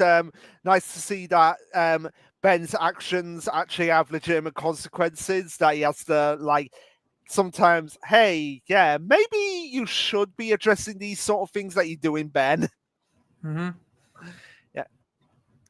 But now moving on to the finale of season 6, Weapon 11.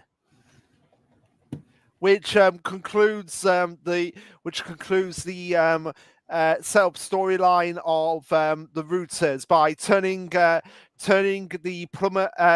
They're called the Alagamon kids, but I'm going to call them what I've always been calling the plumber kids because honestly, plumber kids is a much better name. Mm-hmm. So we have Cervantes turning the plumber kids evil and convincing Kevin to join forces with the Rooters, and this is where we get the return of evil Kevin. Yep, and we also see we also learn why Cervantes is doing what he does, and he's doing it because he thinks that Ben is completely and utterly irresponsible to be wielding, especially to be wielding the kind of power that comes with the Omnitrix. Which he has no right to decide that. It was Asmith, for his purposes, made the choice, and he stuck by it for Ben. Because theoretically, Asmith, if Asmith did have that thought, he could take the Omnitrix away from Ben at any time. Yeah. And also as well, this is where we also get the debut Omniverse appearance of the rest of the Pumpkin Kids, Ellen, Manny, and Alan. But also, it alludes in this episode that Piers might actually still be alive somewhere. Did that happen? Because Yeah, it apparently it says that. Oh no, sorry, that's my bad. I'm reading it wrong. I'm reading my notes wrong. Sorry, that was my bad. No, what it was that they say like, if Ben had never found the Omnitrix, Kevin would have ended up in the Null Void, and Piers would have been alive, and Alan, Helen, and Maddie would have still been regular humans. Which I don't. I mean, they do have a point. They do have a point there, but at the same time, Kevin, when he was introduced, still wasn't really that good of a kid to begin with. It's just that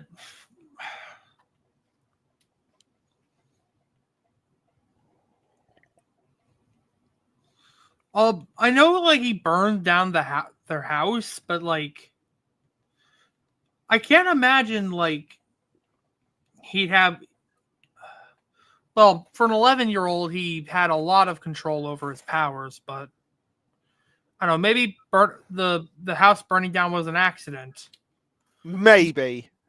I can't imagine like a young child, especially a young child, having that kind of control over those powers.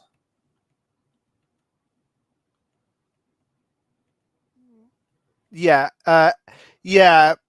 That's fair. That's fair enough. But also, as well, we have the first mention of Ben being the coming storm in this episode.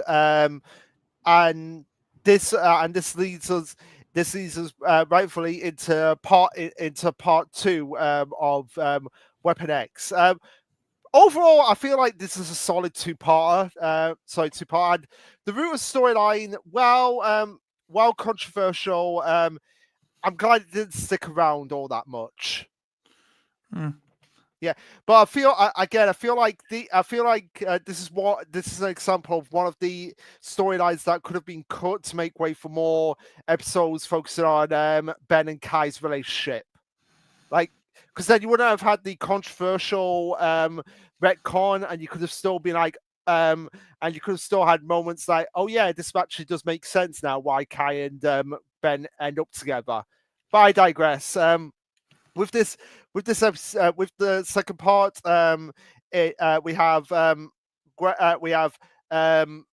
Kevin sort of maybe turning on the group, despite the fact that Ced and Gwen are there to like, hey, come back to us, Kevin. And of course, RJ has to be there because of course he has to be there.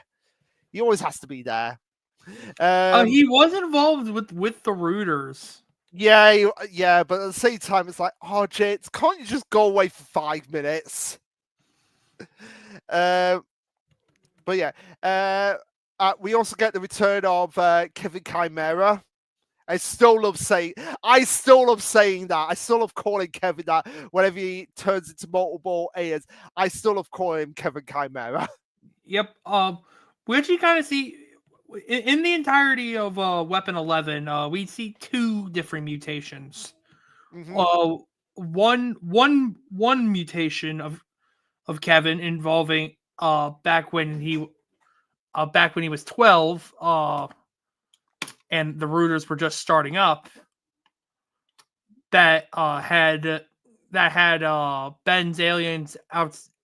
Basically, the aliens Ben had outside of the original 10, and then the present Omniverse mutation, which had all of his Omniverse aliens and Shock Squatch. Yeah, yeah, and it's eventually revealed in this episode that Kevin never really switched sides. He was playing the rooters the whole time because the bond between the bond that he has between Ben and Gwen is too strong for him to actually rejoin the rooters. Mm-hmm. So Also, yeah, go ahead. Also, not to mention, he was actually able to fight against the insanity that plagued him in the classic series and Ultimate Alien. Yeah, so it's great. It's a great spin on that. Like he's he's able to finally get control over his mutated form without having to go completely insane. So yeah, the plumber kids are all released from Savanta's mind control, and this is where they put the curb stomp on the rooters by officially declaring you are not plumbers anymore, and sending them back into the null void. Yep, it's also here where we meet essentially the head honcho of the plumbers, the Magistrata.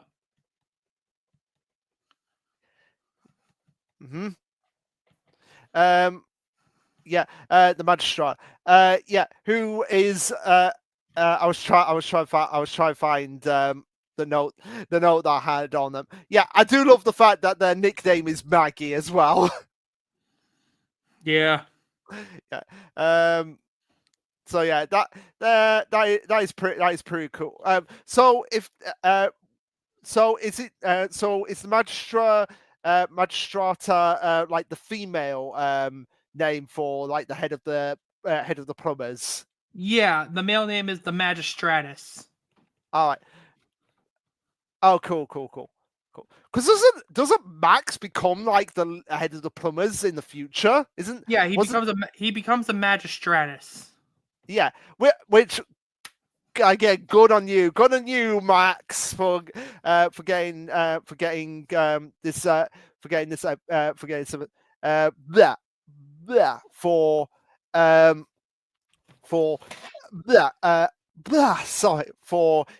title. But but a nice touch for this two parts that part one was actually co-written by Dwayne McDuffie's widow Charlotte McDuffie. So it was nice that that Dwayne McDuffie's wife was actually involved with the writing of Omniverse.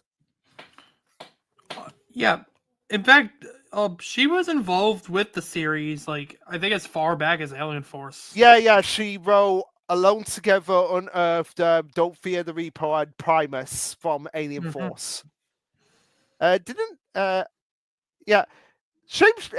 It would have been interesting to see because there was never one she did with her husband, so it would have been interesting to see what an episode they could have written together would have turned out like. Yeah, but yeah, that was the finale to season 6. Overall, not as good as series 5, but still pretty enjoyable all around. Yeah, I personally feel like there's a lot that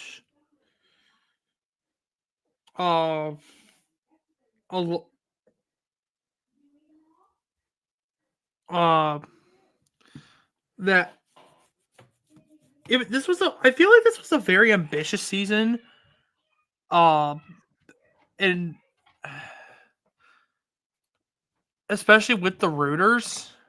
Yeah, it was a risky season. Like you said, with the rooters, and I don't feel like it did pay off in the way that they intended. I feel like they intended it to be like a really big twist for Kevin's character. But this wasn't like I'm gonna compare it to Mac from Operation Overdrive when it was revealed like Mac is an android. I feel like what would have helped most of all is that if Kevin became more pretty much bordering suicidal tendencies like what with Mac had. Like his whole life has been a lie, and he was like, well, what's the point of me even being here if I even don't know myself? Kind of like have an identity crisis. That would be interesting, but I don't. If this, I gotta say this again. If this were any other season, I think that might have been the road they went. But because of the direction they want that they wanted to take Omniverse, or that the network wanted Omniverse to take, they couldn't do that. Yeah. I do get the feeling like the whole I get the feeling that it just screams to me like this was probably corporate meddling.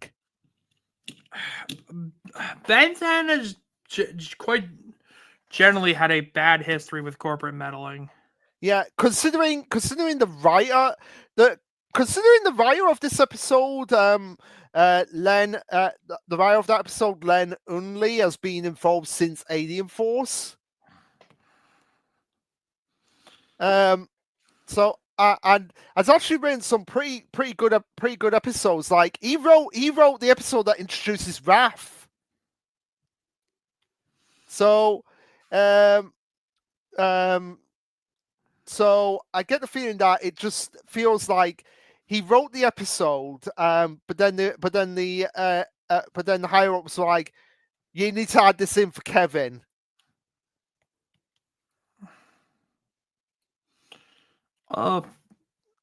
Yeah. I mentioned this before, but like Omniverse was meant to be a lot more comedic in tone. Yeah. And it was meant to bring in more kids to the audience of Ben 10. Yeah. So I don't know. I don't know. I don't know. But you might be right. But I feel like I feel like it could have they could have still done that, but not had but had it in a way that goes against like what has already been established. Yeah. I know like there was going around that like the stuff in Alien Force was actually a retcon. Hmm. Like the whole stuff about Kevin being an alien, and Omniverse was de-retconning the retcon. But like there's nothing that like in the classic series that says that like that Alien Force was a retcon. I mean, hell, there's more because it was said that Kevin was originally meant to be a mutant, but that never made it pen to paper. That'd be like have you watched Breaking Bad? I've seen I've got like I'm literally pointing to the DVD box set, but I have yet to watch it all the way through. Oh. But I am aware of it. Well, apparently the character Jesse Pinkman was supposed to die like early on in the season, but they decided to keep him around. Mm-hmm. But that decision never made pen to paper. Right. That was just something that was left on the cutting room floor. Yeah. And yeah, so again, whatever the reason, it was still probably one of the worst retcons that the series has ever done. But anyway, moving on to season 7, we're near the end, Tyler. Beginning with Clyde 5. I honestly love this alternate opening. I do. It just makes me laugh of just like Clyde coming in and just hijacking the Ben 10 opening. And we also have in this episode the return of Amphira, which, oh my god, why did Amphira need to come back?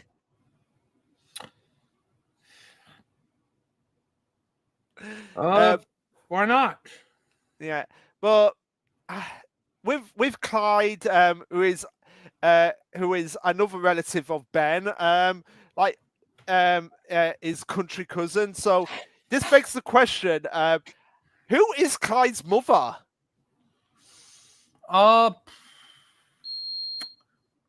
Clyde's mom, probably Vera's daughter. Right. So, and Vera's Max's sister. So Yeah. Yeah. So then it would be Sandra's sibling. It'd be Sandra's cousin. So basically, Clyde is Ben's cousin once removed. Then. Sure. Yeah, let's just go with that. Like, it's still his cousin anyway. Like the Tennysons just have this whole army of cousins. Like, imagine if there was like an army of like Tennyson cousins that had Omnitrixes. Oh, but yeah, God. but yeah, Amphira comes to the plumber HQ on Earth, trying to be like, "Hey, Clyde, you need to go to the plumber academy." And Clyde's like, "I don't want to go to the plumber academy." Actually, he does want to go to the plumber academy, and he was kind of like shadowing Ben and Rook. Yeah. Yeah, and by shadowing, I mean like, "Hey, what does this button do? Hey, what does that button do? Hey, what does this do? Hey, what does that do?" And even when he gets hold of the watch that Liam has, which is a dangerous beam hand weapon, he becomes obsessed with trying everything about it. Which, to be fair, if you got like an alien object that could do things, it's like, I guess you would want to try every button yourself. But at the same time, it's like, read the manual before touching anything. Yep, and we see what Clyde picks up was made by Inspector 13, a Mark V nanoshift enabled exo armor. Just rolls right off your tongue. Yep. Yeah. Yeah. So also known. I guess what Clyde calls it helps it to be a bit more digestible. The Chinkle tricks or Chinkle tricks. But yeah. Anyway, the army gets tricks. The Cinco tricks. Yeah, Cinco tricks. That may that does make a lot of sense. Okay. Mrs. Fi is his mother and unnamed father Oh no! It would be it's a second cousin. It's their second cousin. Clyde's their second cousin. But yeah, the army gets is pretty damn cool. I'll give Clyde that one thing is the army gets is pretty damn cool. I'll say. Unfortunately, he won't get to enjoy it for long because Inspector 13 invents a remote control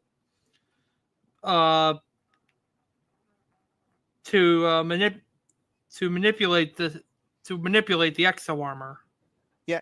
So Clyde has virtually no control over it, despite Max saying like, stop it, Clyde. Stop it, Clyde. It's like, I don't know how to stop it. By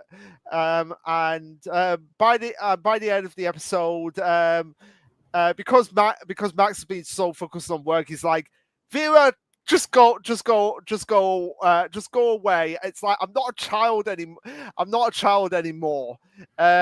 So I do like that. Like, despite them being like despite them both being in their 60s, they still have those sibling tendencies to be like, oh, Maxie, oh, you're such a. It's like, can you just stop that now? We're not kids anymore.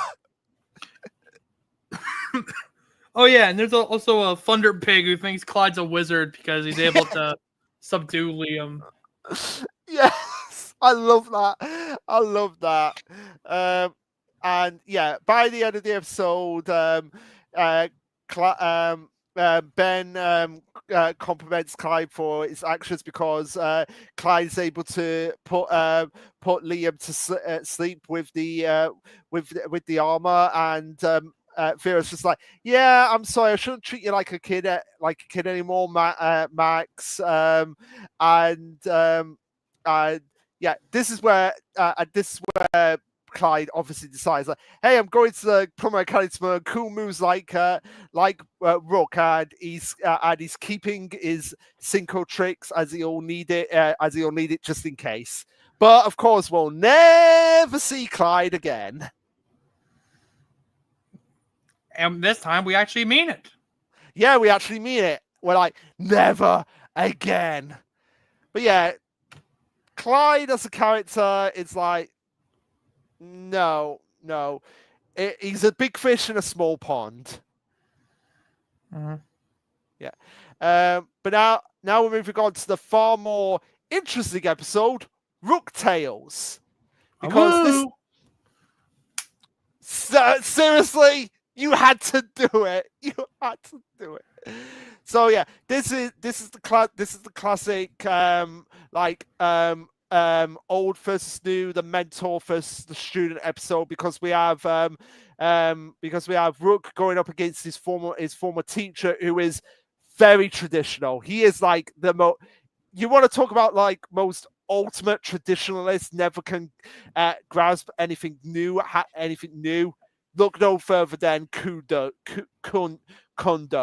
Rook's former teacher, because in the episode, Rook's sister is heading off to attend the Plumber Academy, but Kundo's like, no, you got to stay here. You got to stay on the planet. You're not going to be doing another Rook.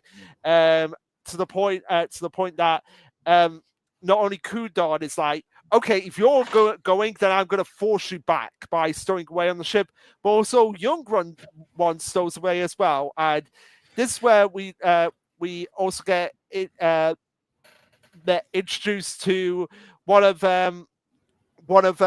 Max's old reintroduced, because he was reintroduced to one of Max's old rivals, Kyle. No, it's a Sheriff Watson. Oh, Sheriff Watson. So I don't know why I put down did I put down Kyle? Kyle is like the brother to like some background character. Right. Yeah. So yeah, the whole point of this episode is Rook trying to prove to his mentor that hey, there are more efficient ways to lead a life than just being a traditionalist. But of course, stubborn mentor being stubborn mentor, to the point that he killed Ben's smoothie. No one kills Ben's smoothies. And now's a good time to mention that Master Kundo isn't some Ravana Gandaramish. He is a practitioner of the martial art called Ravana Kai. And he's the one who taught Rook and Shar everything they know. Mm-hmm. Yeah. I get I kind of get where he's coming from. The fact that he just doesn't he wants them to like just be the old ways. But at the same time,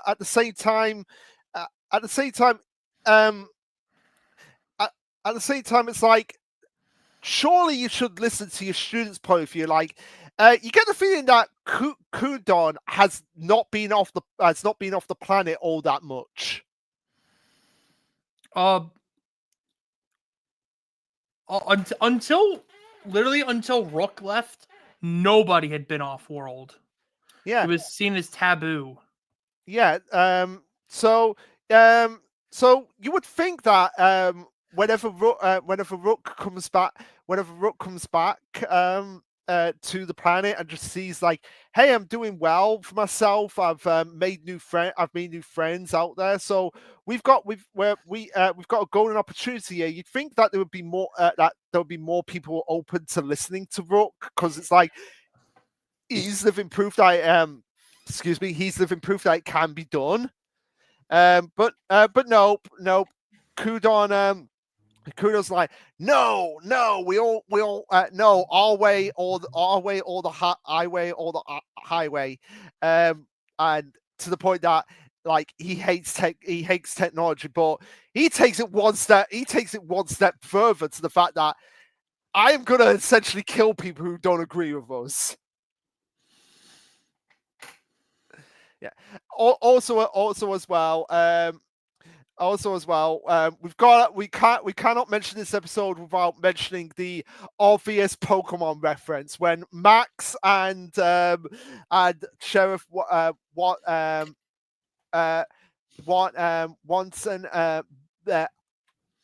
Sheriff Watson capture a Gyarados and a Magikarp. Yeah. We also have a bit of a side plot with Young One being upset the fact that he still has his Bintok or his tail, because basically a Ravanagander's tail doesn't fall off until they hit puberty, and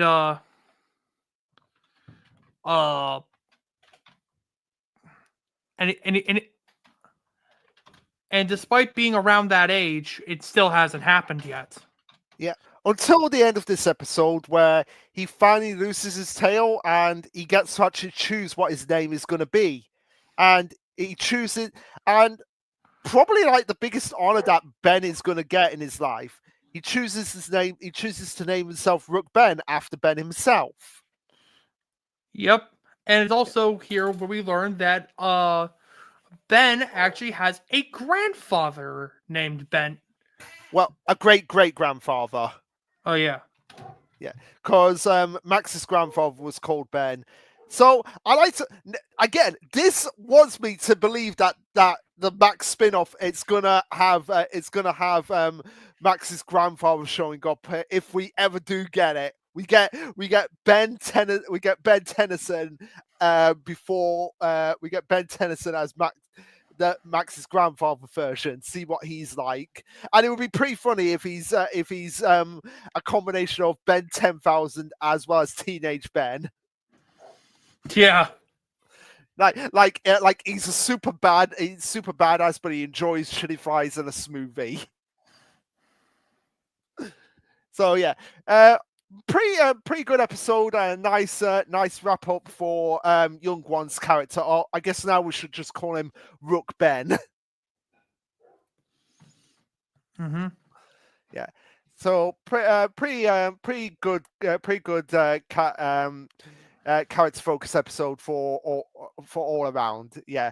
And it would have been interesting to see more of Rook Ben, but what we got was pretty cool, and it was nice to see Ben actually have someone that will have an off-worlder who actually idolized him, as opposed to other off-worlders like the Simple episode. You remember that episode?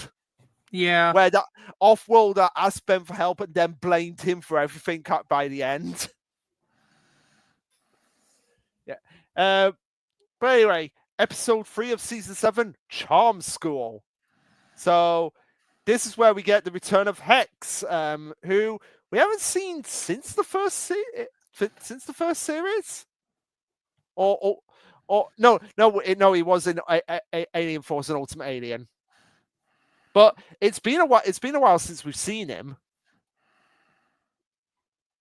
So it's revealed that Hex is back teaching at Gwen's school, which is kind of ironically interesting if you really think about it, considering what they went through in the classic series. That Ben, Gwen, and Max went up against Hex on more than one occasion, and now it's like, oh yeah, now Hex is actually teaching, and of course, because it's Hex, Ben is going to be suspicious of him, considering, well, it's Hex. Yeah, and he's tried to kill Ben on more than one occasion. Yeah, but not only that, we also have Charmcaster in the class as well. So it's like, yeah, what are these two up to? It's like we've got two of our former enemies in the same room together. What are they up to, Gwen? But Gwen's trying to convince them, like, no, Hex has changed. Hex has changed. Yeah. We also learned that Charmcaster is actually after the Staff of Ages, and is looking for its location. Yeah, which God, I wonder where it could be. It couldn't be right under their noses the whole time. But I do like Kevin's self-awareness in this episode with Ben destroying his car. Because it's like, how many times has that car been destroyed? Too many times. Yeah, to the point that literally Kevin has to pull out the effing proof shield for his car. Basically, go ahead. Yeah, basically it's just Kevin and Rook modifying that Kevin's car to a point where it is indestructible to anything. And when we say anything, we do mean anything at this time. Except for magic. Yeah, except for magic. Yeah, everything proof car until car is magicked away to an unknown location. Like, again, I could just imagine, like, there's some weird fan fiction out there of just like Kevin being in love with his car, because it's gotten to the point where that car is one step away from having, I don't know what would be like the car equivalent of a wedding ring or an engagement ring. Oh, like, yeah. So anyway, by the end of this episode, we have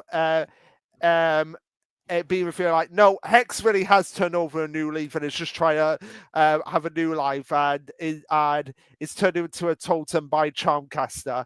So now Charmcaster has three people in her possession. But not only that, Professor Saglev has a crush on Hex. I mean, personally, I don't blame her. I mean, what? Yeah. Which, okay, fair enough. They would make a cute couple together. However weird it would be. So yeah, really good to see Hex again, and really nice to see him in a different light now. Like, now that he's put all of his evil past behind him. So anyway, now we get on to the episode that I surprisingly didn't think I would enjoy as much as I did, but at the same time, nice to see the grumpy old git as finally has something else that he can take his mind off take his mind off Ben for more than 5 minutes with the Ballad of Mr. Bowman. When it's with Bowman.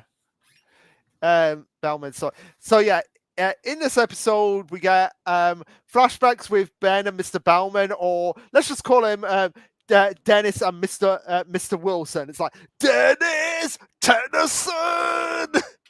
To the point that literally, Mr. Bellman has a Ben ledger. So like, right, how much have you damaged off me today, Ben? Like, oh, this is going in your ledger. Oh, it's not looking good, kid.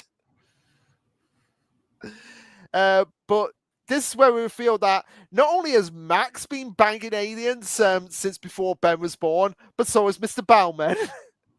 It wouldn't surprise me if oh my god, this is where like all Ben 10 is like the ultimate conspiracy theory of like everyone on Earth is a reptilian. If it turns that like so many aliens are coming down to Earth and like the men are just banging them. So yeah, and of course we have the return of Volcanus coming to ruin Mr. Bowman's night with his girlfriend Selena, because it turns out that Selena cannot stay out of water because she's a fish alien hybrid sort of thing. So yeah, and the only way that they can actually be together is that they get once every 5 years they get to spend some time together. By the end of the season, I think that's pretty. By the end of like the whole entire of Omniverse, that's pretty much thrown out the window, because we see a future with them, with them out of the water. So yeah. This episode, really nice to see Mr. Bellman get some happy moments, as opposed to being like the recurring joke of like, oh, Ben destroying something of his.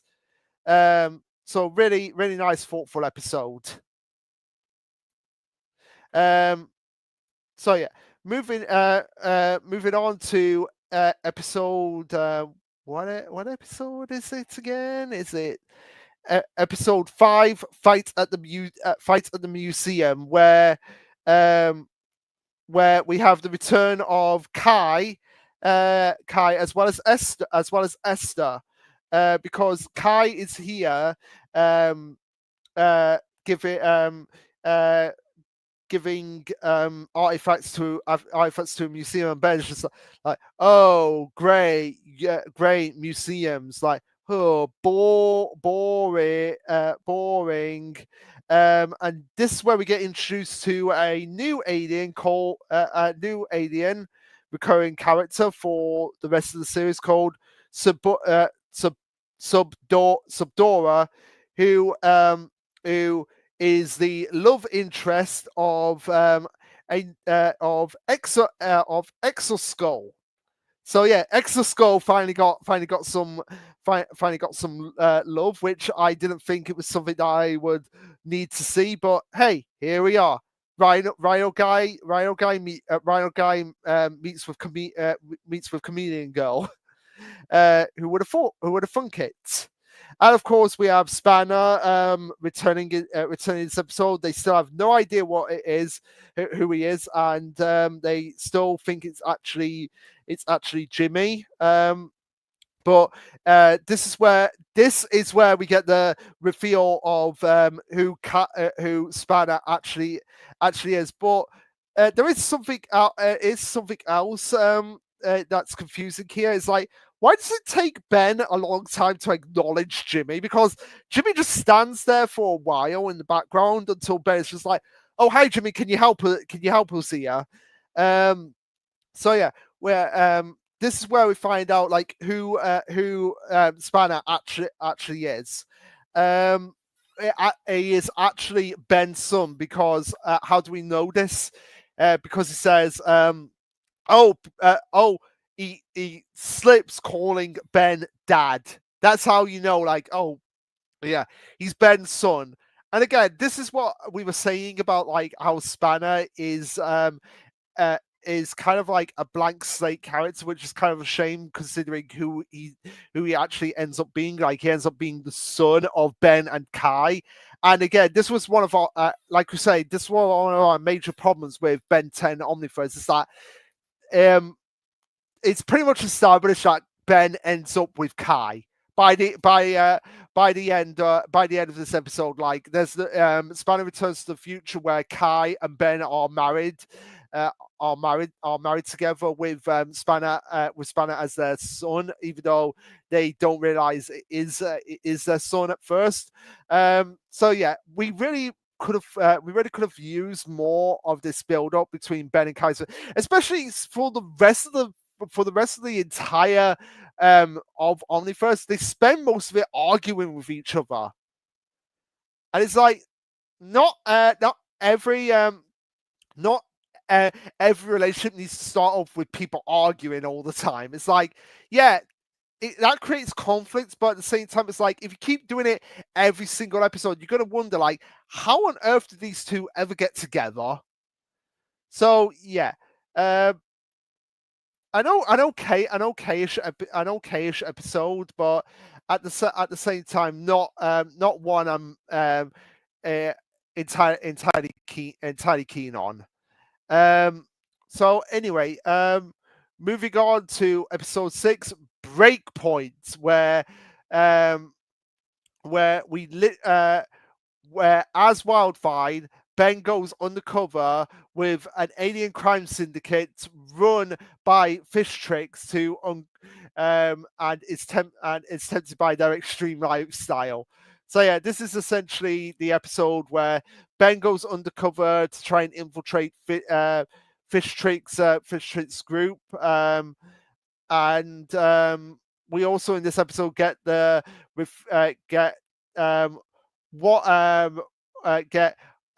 reveal of Mustache's name, basically the alien that Ben turns into, which is a mole with a super powerful mustache. So yeah, again, an episode that I wasn't really too keen on, because it was just essentially Ben infiltrating Fish Tricks group, and that was literally all it is. Like Ben as aliens trying to fit in and be like, hey, you want to be part of our gang, you gotta do evil stuff. And also we get the epicness that is the flying mustache. How? Why? I don't know. But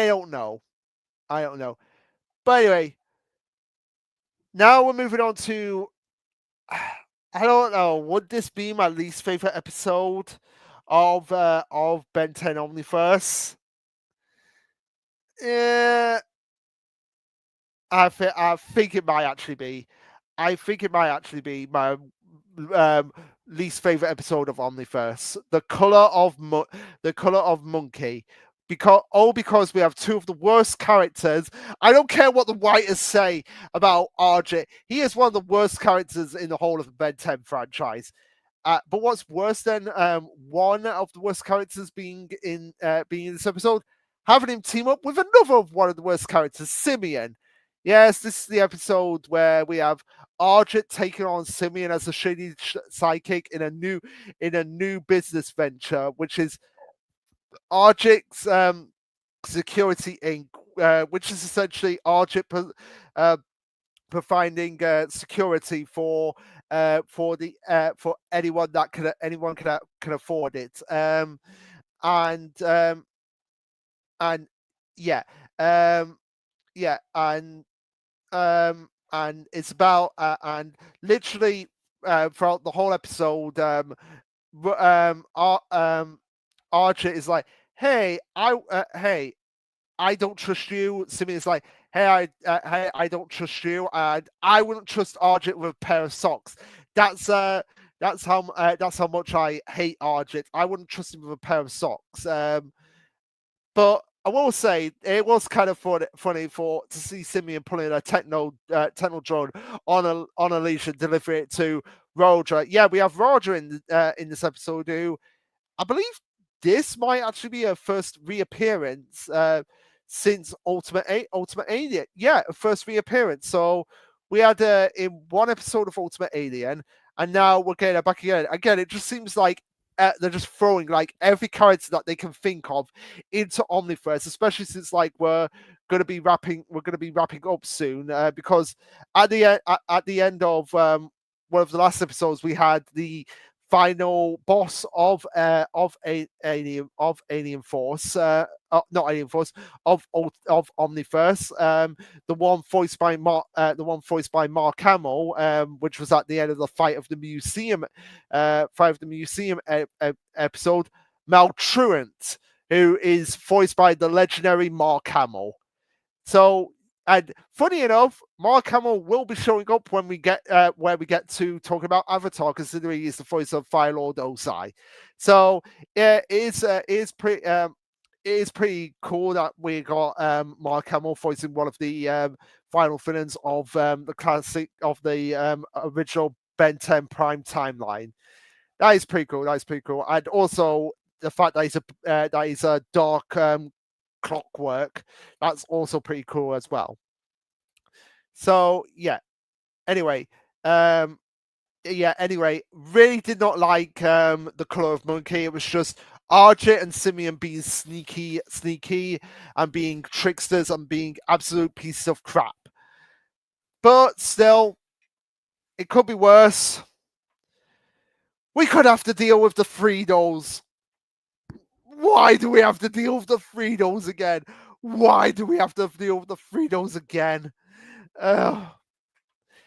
What's worse is that Sandra is still friends with Mark Friedel.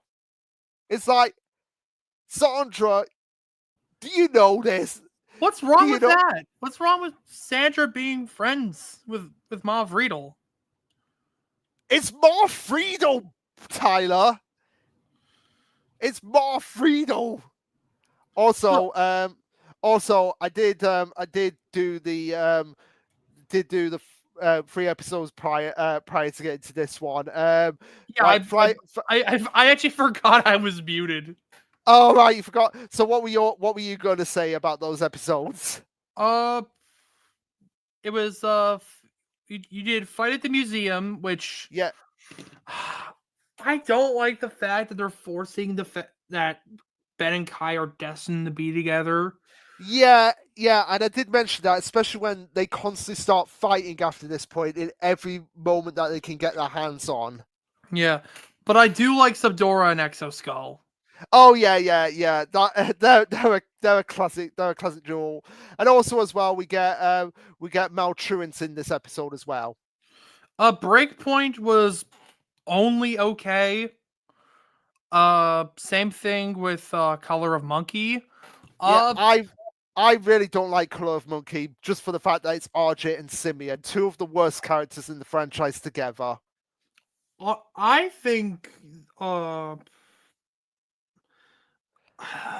I don't like Simeon because he's basically discount Arjit, but I've said this before, I'll say it again. I like Arjit. He's a rapscallion. He's not a good person, but he has a charisma about him that makes him fun to watch. I just can't stand him. I really just like it's the kind of hatred that Vex has for Phineas in Mystic Force. Like every time I see RJ, I just want to punch him in his stupid snout nose face. And I love like the synopsis on the wiki is like everyone's favorite alien command RJ. I really want to just edit the wiki to say except Lasher Luke's.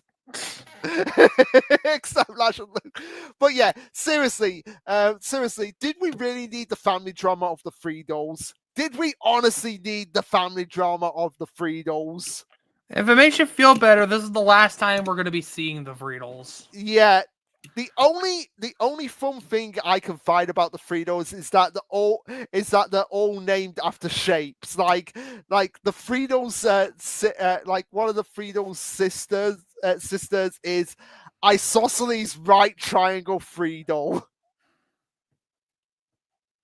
Like that is like one of the funniest names ever.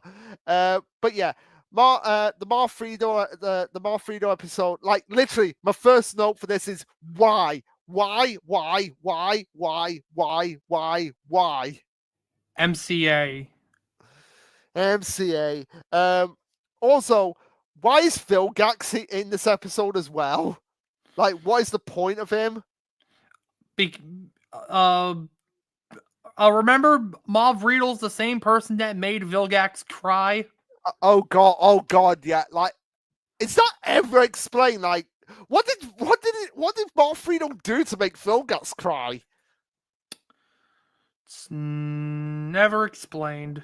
Never explained. But the one thing that we did notice that was noted about this episode is that when Ben turns into Accelerate, it's the Ben 23 form, and I feel like that was done intentionally, considering what the finale of Series 7 is.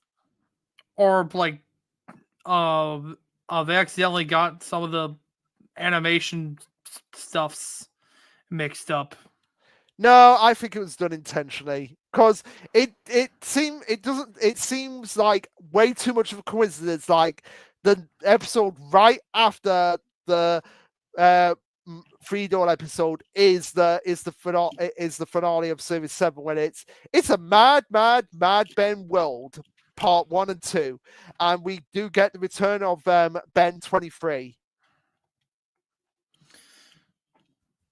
Yep, because Azimuth from Universe 23 is sick of the Bieber knockoff and sends him over to Ben Prime to hopefully have him learn something. Yeah, and Ben 23 is like, what do I have to learn from him? It's the classic thing of like any version of Ben that shows up tends to not get. Have you noticed that like a lot of the Bens that show up don't tend to get along well with each other? Yeah. And again, I'm gonna say it like the names that Ben 23 comes up with again suck, like Vomit Man, Speedy Quick, Toolbox, Techno Bubble. It's like, seriously? But yeah, this two-parter is basically what happened if Ben went evil and took over, basically became a dictator. That is basically what this whole two-parter is. Ben being an alternate version of Ben being a dictator. Yeah.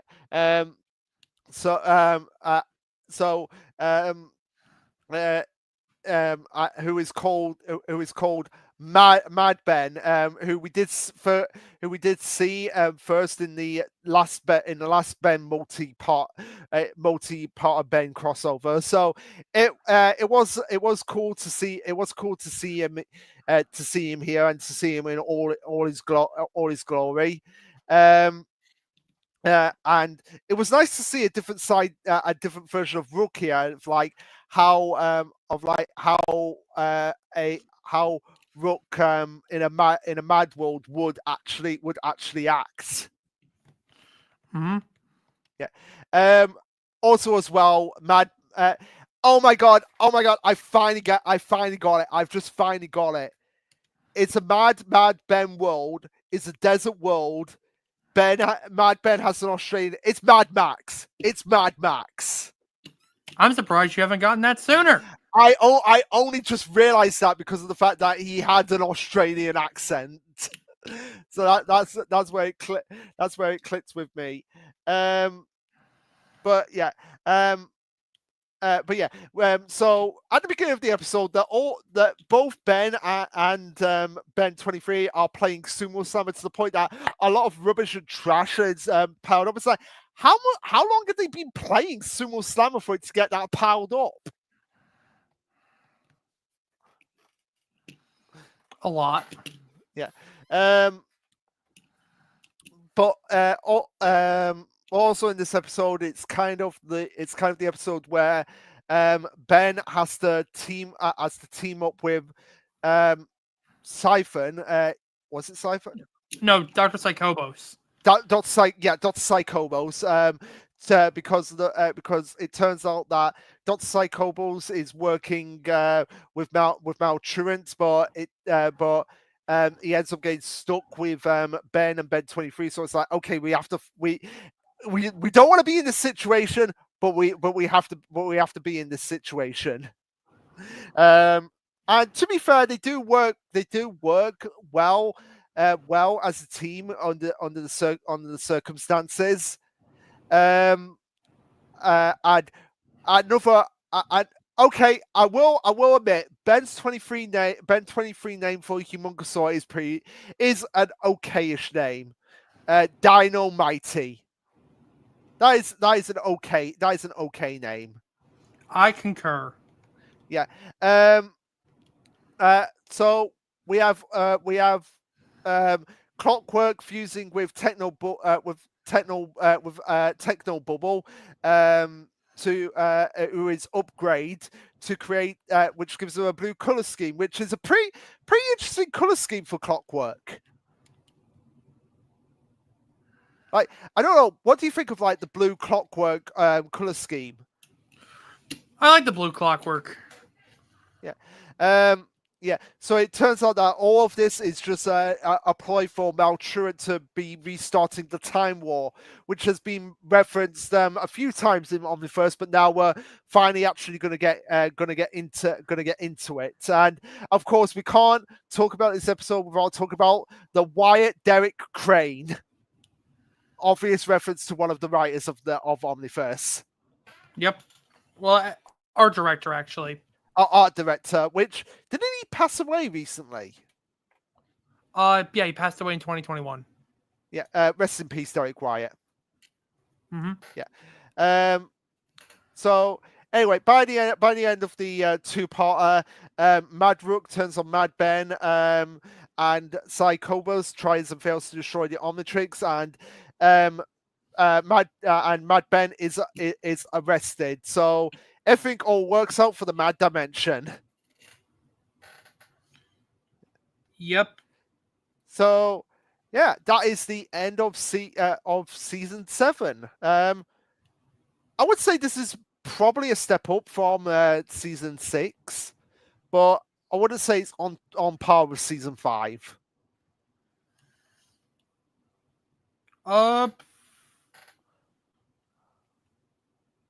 Personally, I find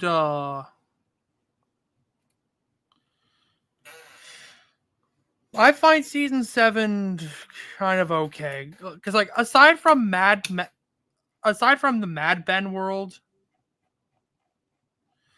like there's nothing really like that captures me. Except for my ironic enjoyment of Riddlemania. And I do mean ironic. Okay, fair enough. But now, we're on to the final season, Tyler. Season 8. Yep. Starting off with From Herodom to Eternity, which is mainly focused primarily on it's mostly a flashback episode. Yep. We're going back to the past, where we not only have Ben and Gwen, but we also have cousin Lucy. Cousin Lucy. Yeah, sorry, I got my words tangled up. Cooper makes his first reappearance. Not voiced now by Chris Pratt, but voiced by Eric Busan, who also voices Eric Bowser, sorry, who also voices Diamond Head and Grey Matter, and Ripjaw, who does a lot of the aliens in Omniverse. So yeah, and also we also have a one-off friend in Jonesy. Yep. Yeah, so it's all about them just investigating this haunted house 5 years prior to the present day as well. So this is pretty much confirming that this is in the Ben 11 timeline. Yeah, in this episode, Ben is 11, and actually we see Kevin again out of the no void. Yeah. And yeah, so Kevin's out of the no void by this point. But here's something that really is confusing to me.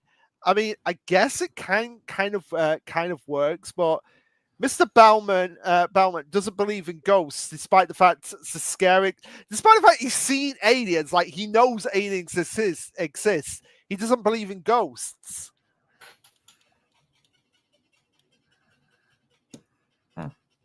Yeah, I don't get I don't get that. People that people can. Oh yeah, we've seen aliens, but we're not going to believe in ghosts. It's like you can't have one and not the other. But the thing that tips Max off that something is wrong in that I love the fact that the thing that actually gets Max thinking like, okay, yeah, something is wrong. Mr. Bellman being nice to Ben. Yeah. I love that. And also in this episode we have Sasuke being the antagonist again. It's nice to have him back for one last episode.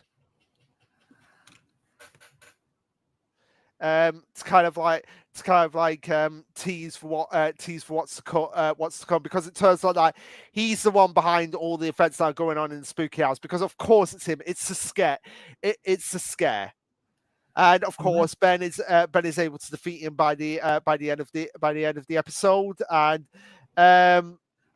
he and I've got to admit, this is him boasting about destroying the evil plot by Sasuke. Yeah, he deserves it.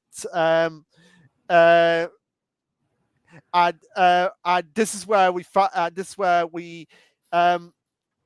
get like pretty much confirmation that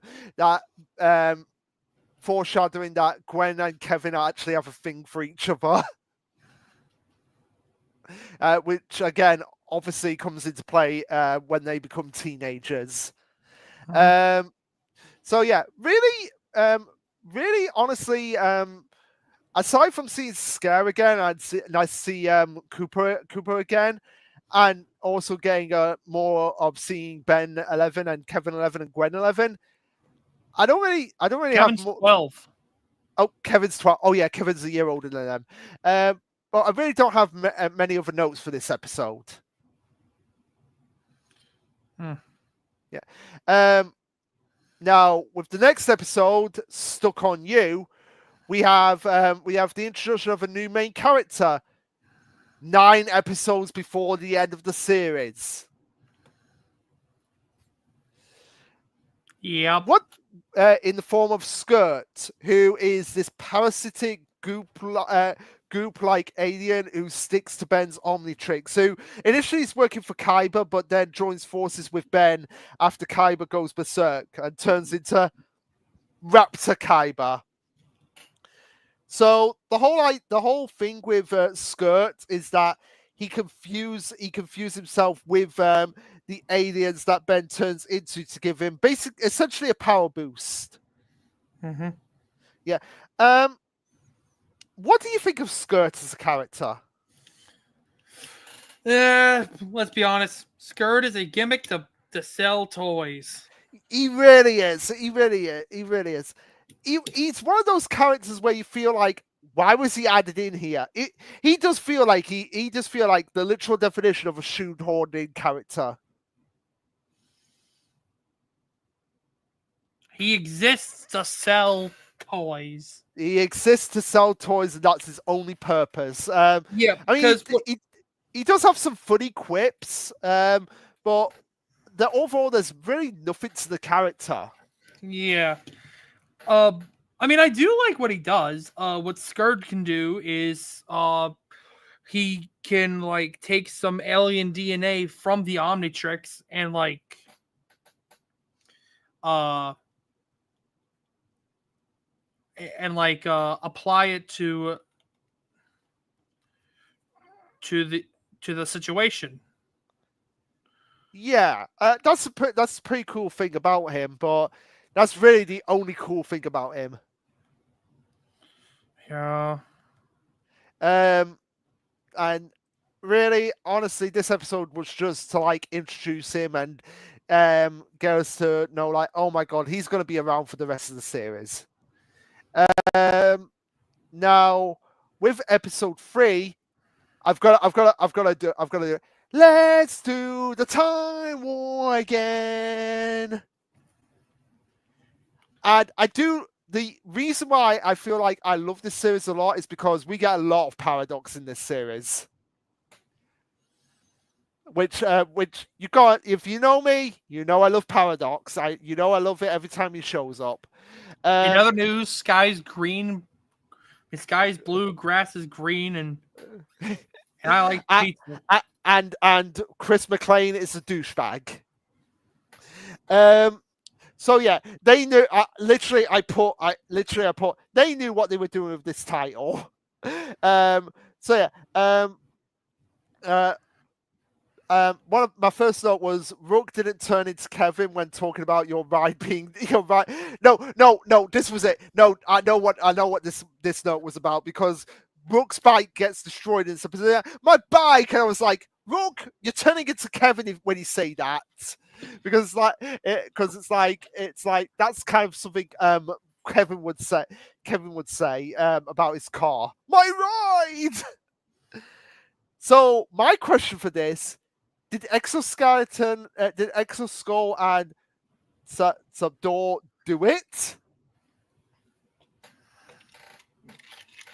I'd rather not think about alien coitus. Yeah. Yeah. And with this whole episode is a time loop episode. Like, they're all going back in time to kind of like, okay, we've got this threat that's going on here. We need to change it around. So we get Eon being involved in this part. We get Ben 10,000 and Paradox, and they're all stuck in a time loop, and they're getting Ben from different points in the time loop to be like, okay, this is how we're going to correct everything here, because we have these. We have Eon hatching these creatures known as time beasts, who basically dissolve anything they touch, which to go back to Dot 2 a bit, it's very reminiscent of Sutek's Breath of Death, because in Dot 2, Sutek's breath literally turns people to bones, ash, and it literally turns them to sand, and that's very similar to what the time beasts do in this episode. So that's where I got. That was the thing I picked up on. We also got a very interesting fusion in this episode of Jerry Rig and Uprig, which is probably one of my favorite fusions in the entire Ben 10 franchise. No small part to the fact that it involves upgrade. In fact, very big part, because it involves upgrade. Very, very big part because it involves upgrade. Speaking of big, we also have Big Chuck, fusion of Upchuck and Way Big, as well as Crash Shocker, a combination of Crash Hopper and Shock Squatch. Yep. So pretty cool fusions from Ben 10,000 in this episode, and also like one of the most impressive feats, impressive feats with Gravitac and the Black Hole. I'll probably say this. Probably, yeah. Oh, actually, it is one of Gravitac's greatest feats. The fact that he causes a black hole Not so good for the residents of Bellwood, though. No, but good for people who want to like debate the feats of Ben 10. Yeah. Compared to some other Death Battle characters. But one of the things I had to make note of here, Rook's faith in humanity is restored because Ben knew a bit about Einstein's theory of relativity from Sumo Slammer. That's the thing that restores Rook's faith in humanity. Wow. And of course, because Maltruant is the one behind everything in this season, Eon is working for him. So yeah, this was a pretty cool episode. Loved seeing Ben 10,000. Loved seeing Paradox. Really interesting way of how they got around the time loop here, and very cool fusions. I'll say. Yeah. Now moving on to episode 4, The Secrets of Don Santos, where we have Ben and Rook joining forces again with Kai, and of course we have to have Kai and Ben arguing, because of course that's how it works when people get together. They have to argue all the time. But yeah, the reason why is because they're helping her uncover a relic in South America. And it turns out that the actual city that they're actually in is a arrow pointing to where the artifact is. And it's also here where Kai actually kisses Ben. Yep, the first kiss from them, even though they probably didn't want it. So it turns out that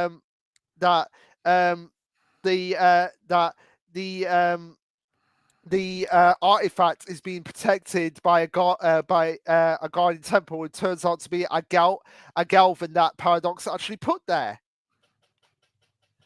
And what was the name of the Galvin again? What was his name? I think it was Ujin. Yeah, Ujin. Ojin. No, it's pronounced Ojin, not Ujin. Ojin. So the temple as well was also a ploy of dealing with Maltruant. And I do love that we get Spanish wrath here. Yeah. Like I feel like you said someone in your server would have to translate what Wrath is actually saying here. Yeah. So yeah. I feel like we'll have to get a call with them and like, hey, what is he actually saying? Yeah. Yeah. But yeah. Most of this episode, well, it was nice to see Paradox again. Most of this episode was them trying to push more of the Kai Ben relationship, and it's like, why? Oh, it's Destiny, Luke. It's Destiny, Luke. Yeah, well, in the words of Kaiba from Yu-Gi-Oh! Bridge, fuck Destiny. Also, apparently, the Galvin in this episode, Ujin, is named after Ben 10 writer Eugene's son. Ah, interesting. But yeah, really, Secret of Don Santos. An okay episode, but nowhere near as good as Time War again, and especially third time's the charm, which focuses on the final conflict with Charmcaster in the classic timeline.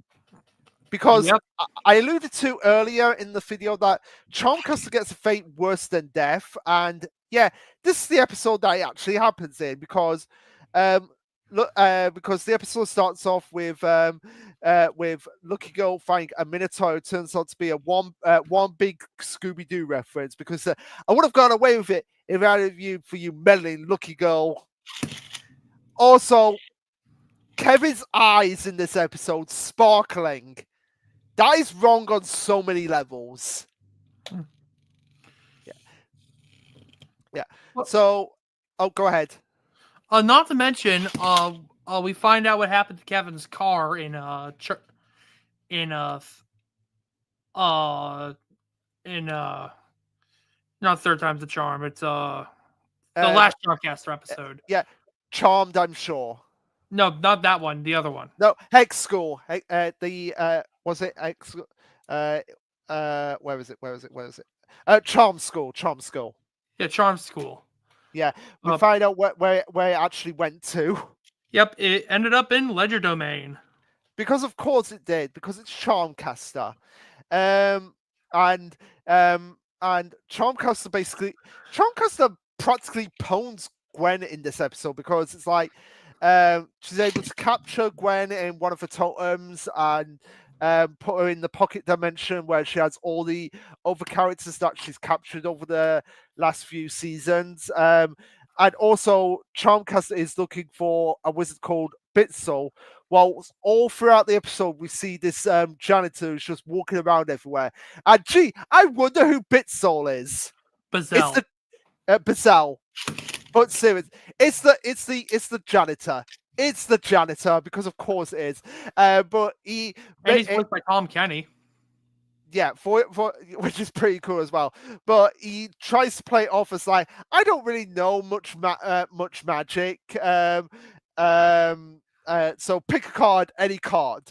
But I do love that. That's one of the things that gets Ben interested. Like Ben has seen real magic before, but he's like, but the card trick. A classic case of misdirection. Yeah, a classic case of misdirection, and especially a classic case here because after Charmcaster takes over Gwen's headquarters, which were originally Hex's headquarters, she evolves into a higher form, a dragon. Charmcaster turns into a dragon in this episode. I need to tell an Arbar. Yeah, you need to tell an Arbor that hey, there's a wizard that turns. Hey, there's a witch who turns into a dragon in this episode, and we have a pretty intense battle with Charmcaster even before she goes into the dragon form. And it's very creative with the way that they trick Charmcaster because they trick her by having her turn Bitzel into a totem, but this was all part of the plan, and she ends up having her own magic be used against her by trapping her in her magic bag as a totem, basically stuck there for all eternity now. So yeah, Charmcaster is never getting out of that bag. Can't say the same for the others who eventually are all freed from Charmcaster's control. So Michael, Hex, Adwager, and Gwen are all free of Charmcaster's bag at this point. Which might be a bad thing, at least for Darkstar and Adwager, because Darkstar and Adwager. Yeah, it's them. Yeah, it's Darkstar and Adwager. Although I feel like at some point off screen, Darkstar does eventually free Charmcaster, but still, it's kind of a dark ending because now she's just stuck in there for all eternity. Yep. Yeah. So yeah, but a pretty effective way to end Charmcaster in the classic timeline. And she's still been one of my favorite characters to see in the classic timeline. Mm-hmm. Yeah. But now it's the final countdown, which we see the return of Master Kundo, who after his defeat in the last episode has now become more machine than man, and it's something that absolutely she despises. No, not she despises. He despises a cyborg. A cyborg. He's a cyborg. He's like, ugh. I don't like this. But also we have Fistina, because after Kudon takes over the base, we have Fistina, who absolutely loves Rook. She loves Rook. Rook makes her like, okay, I'm gonna let you out if you agree to help us, and I'm gonna make you a temporary plumber. And she actually does a good job. She does more. She does better as a hero than a villain. I'll say. Yeah. The whole point of this is that Kudon wants to isolate Rafana because, of course, he does, because he's that kind of petty person.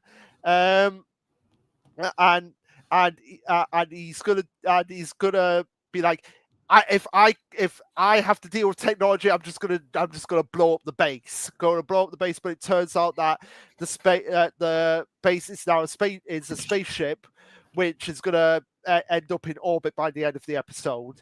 And also Brick and Morty, seriously, like, couldn't get more obvious a reference. Now, I will say, Ben being flushed away, he's going to need 50 showers after this episode. Yeah. Yeah. So anyway, they're able to defeat Kudon. The base gets taken into orbit, where it's gonna. Oh, the plumber go base ahead. is a spaceship. Yeah, the plumber base is a spaceship. Yeah, which I guess makes sense. But anyway, so Rook, for everything he does in this episode, is now made a Magister. So well done, Rook. Well done. You're no longer a rookie anymore.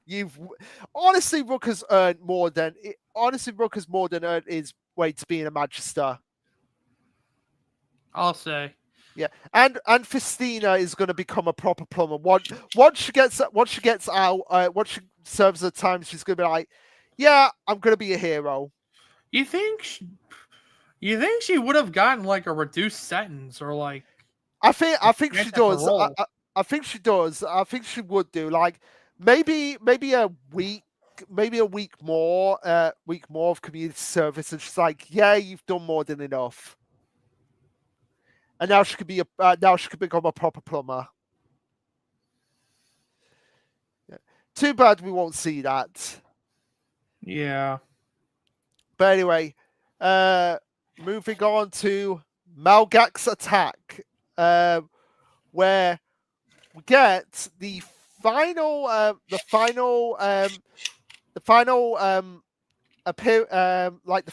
proper appearance of Vilgax and Albedo in the classic timeline. I mean, Vilgax is going to appear one more time after this, but at the same time, this is pretty much Vilgax's end. Yep. And for some reason, Albedo decided to team up with Vilgax again. Why did he do that? I have no idea, because that went so well the last time. Yes, it went so well the last time. And this episode, it has Ben getting sick of Skurd. He's like, I want you off my Omnitrix. So they go to Galvan Prime. Asmith gets him off, and now contains Skurd. And but at the same time, they get malware on the loose again. Well, actually, they turn malware into basically they turn him into a suit. They turn him into a suit that Vilgax ends up putting on, which is where we do actually get the final fight with Vilgax and Ben, and we also get to see Ultimate Wrath with Albedo. Mm-hmm.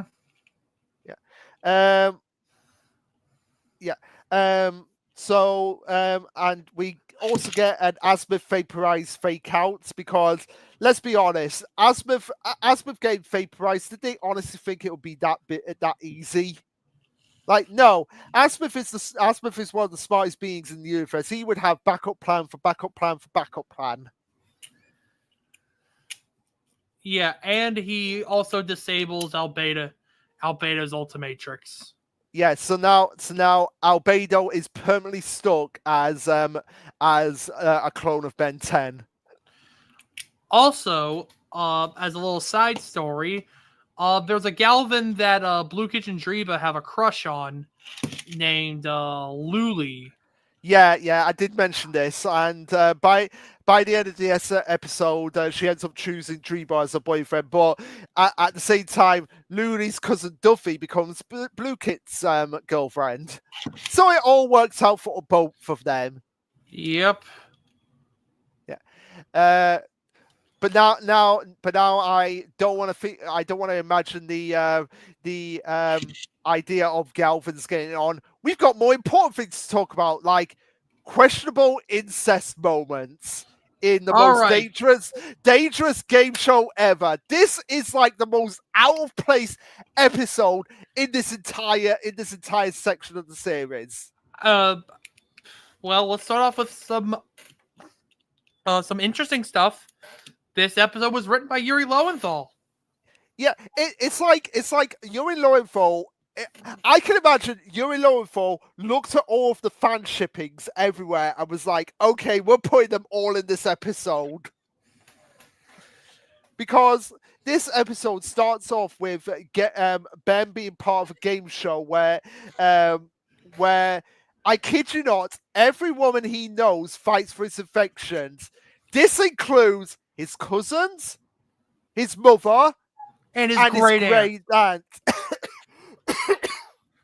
But And they are quickly whisked away. they're quickly whisked away. And I put this as one of my notes. The fact I said Alien Force was weird because of the DNA of Gwen being in a love interest of Ben is finally confirmed here. The incest ship is real. The incest ship is real.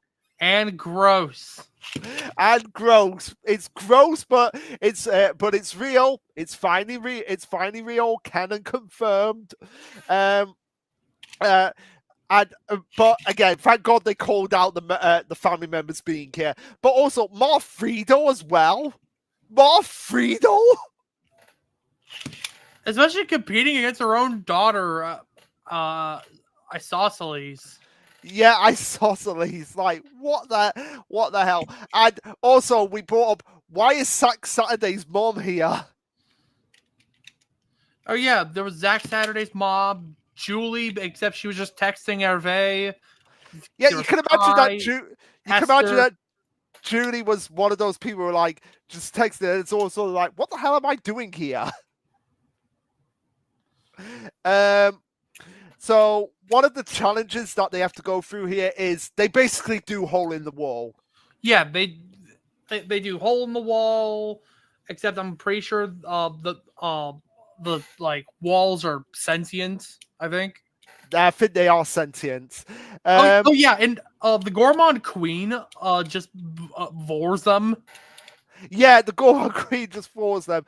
And also we have Elena. There's this really weird shot where all the girls are fighting each other, and there's a freeze frame that you can do where you have Elena biting Kai on the ass. I think she's biting her on the ass. But oh yeah, there's also a race through lava where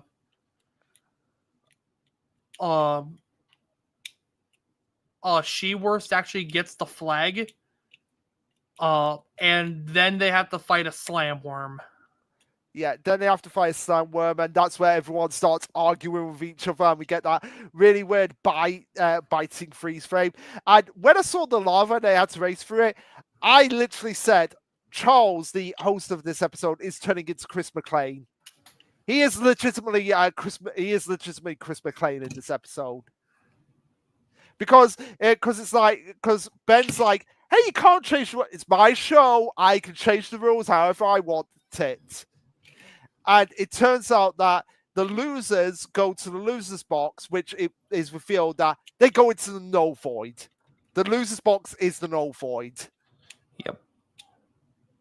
And by the end of the episode, it comes down to Kai and Esther. Yep. But Ben ends up choosing Kai, which was the wrong choice because Esther actually won the game. Yeah. And it's also the episode where Kai and Ben have their second kiss. But the way Ben is able to get out of this is that he uses pixie dust to drive Charles insane. So that's the way they get out of this whole predicament. So yeah, this episode I feel like was an episode that Yuri wanted. I get a feeling Yuri just saw all the fan fictions, and was like, I want to acknowledge them by putting them in this weird, bizarre episode. Mm-hmm. Also, it's revealed that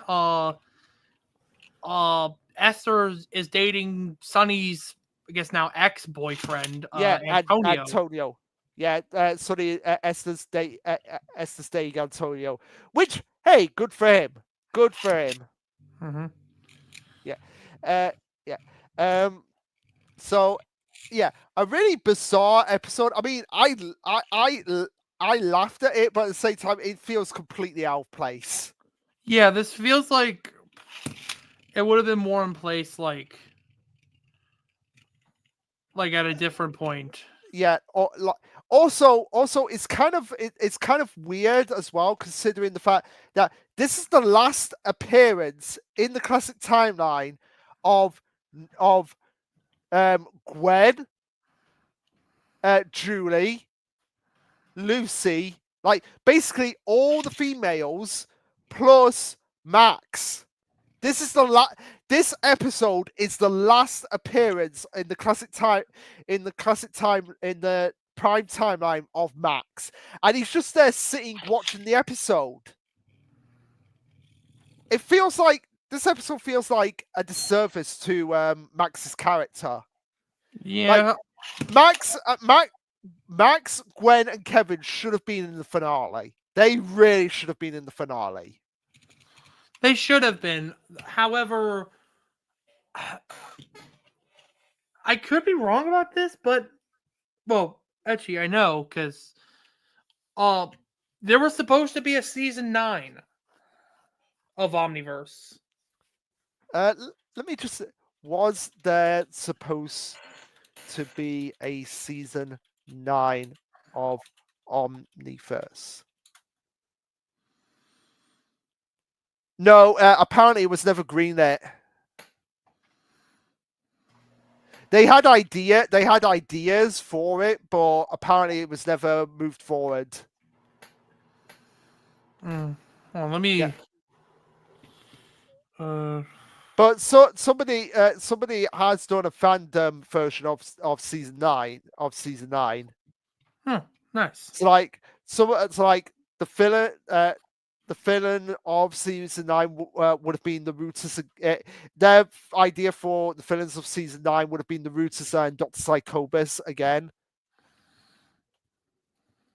And also the main characters would have been Ben, Rook, Kai. It would have been basically all the main cast plus Kai. You also send that over to me. Yeah, I'll send it to you now. Like they've just put like a few basic ideas now. But anyway, here we go. Let me send it to you. There we go, so that you can have a look at it. So anyway, moving on to the finale of Ben 10 Omniverse, starting with the end of an era, and I've got to say it's a pretty appropriate title because because we have the finale of the continuation of the last. Let me count now. So we have 4, 7, 10 of the last 18 seasons and 230 episodes. So yeah, we start off. Most of this episode takes place in the future. It's focuses on the future where we finally reveal that Spanner is Ken Tennyson, Kai and Ben's son. And we have Animo fighting Ben and Kai in the future. Rook is Manchester in the future as well. Basically, I do believe in the future, Rook is gonna become the next leader of the plumbers after Max. And we have Gwen, who finally got her doctorate and is a magister herself. Will has been demoted to a cameraman, whereas Jimmy is the reporter. So good, yeah. Get him behind the camera. No one wants to see his smug face again. But of course, the worst thing about this finale, Tyler, I'm gonna brace myself. I have to brace myself to say this. What? Argit is president of Earth. Oh. If it makes you feel better, it doesn't mean he'll end up as president of Earth in the Prime continuity. This may just be a one-off thing. Yeah, fair enough. But still, I literally put Argit is president of Earth. Fuck.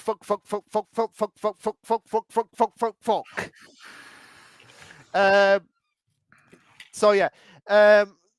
Most of this episode is basically Max is retiring, so Rook is gonna be taking over as the leader of the Magisters. But this is where Eon and Maltruant finally put their plan into motion.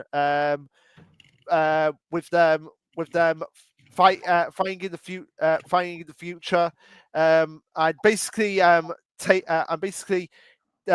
taking on and actually defeating Ben 10,000 and Rook and Kai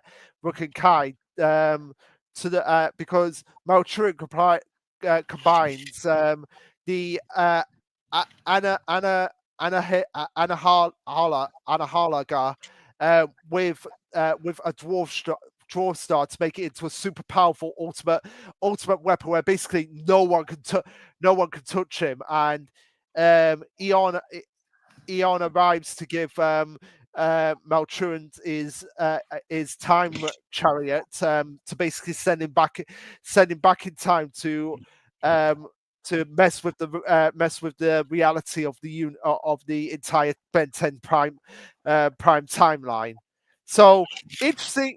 So really interesting setup. Having an episode take place in the future for the finale, and now this leads us into the final episode of the Ben 10 original prime timeline, A New Dawn.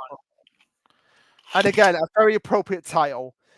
So Ben and Rook, after being sent into the future, and now throwing Maltruant through the time stream and arrive in the past where they meet the first ever plumber, which George Washington. George Washington. So they're in the year the year 1773, and this is where we also get introduced to a young Philgax meeting Maltruant for the first time.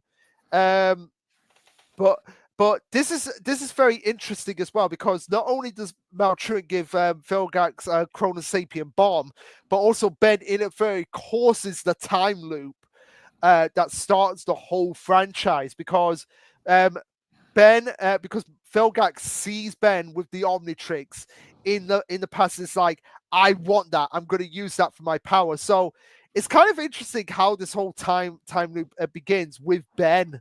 Like, Ben is the cause of all the time loops in the Ben 10 universe.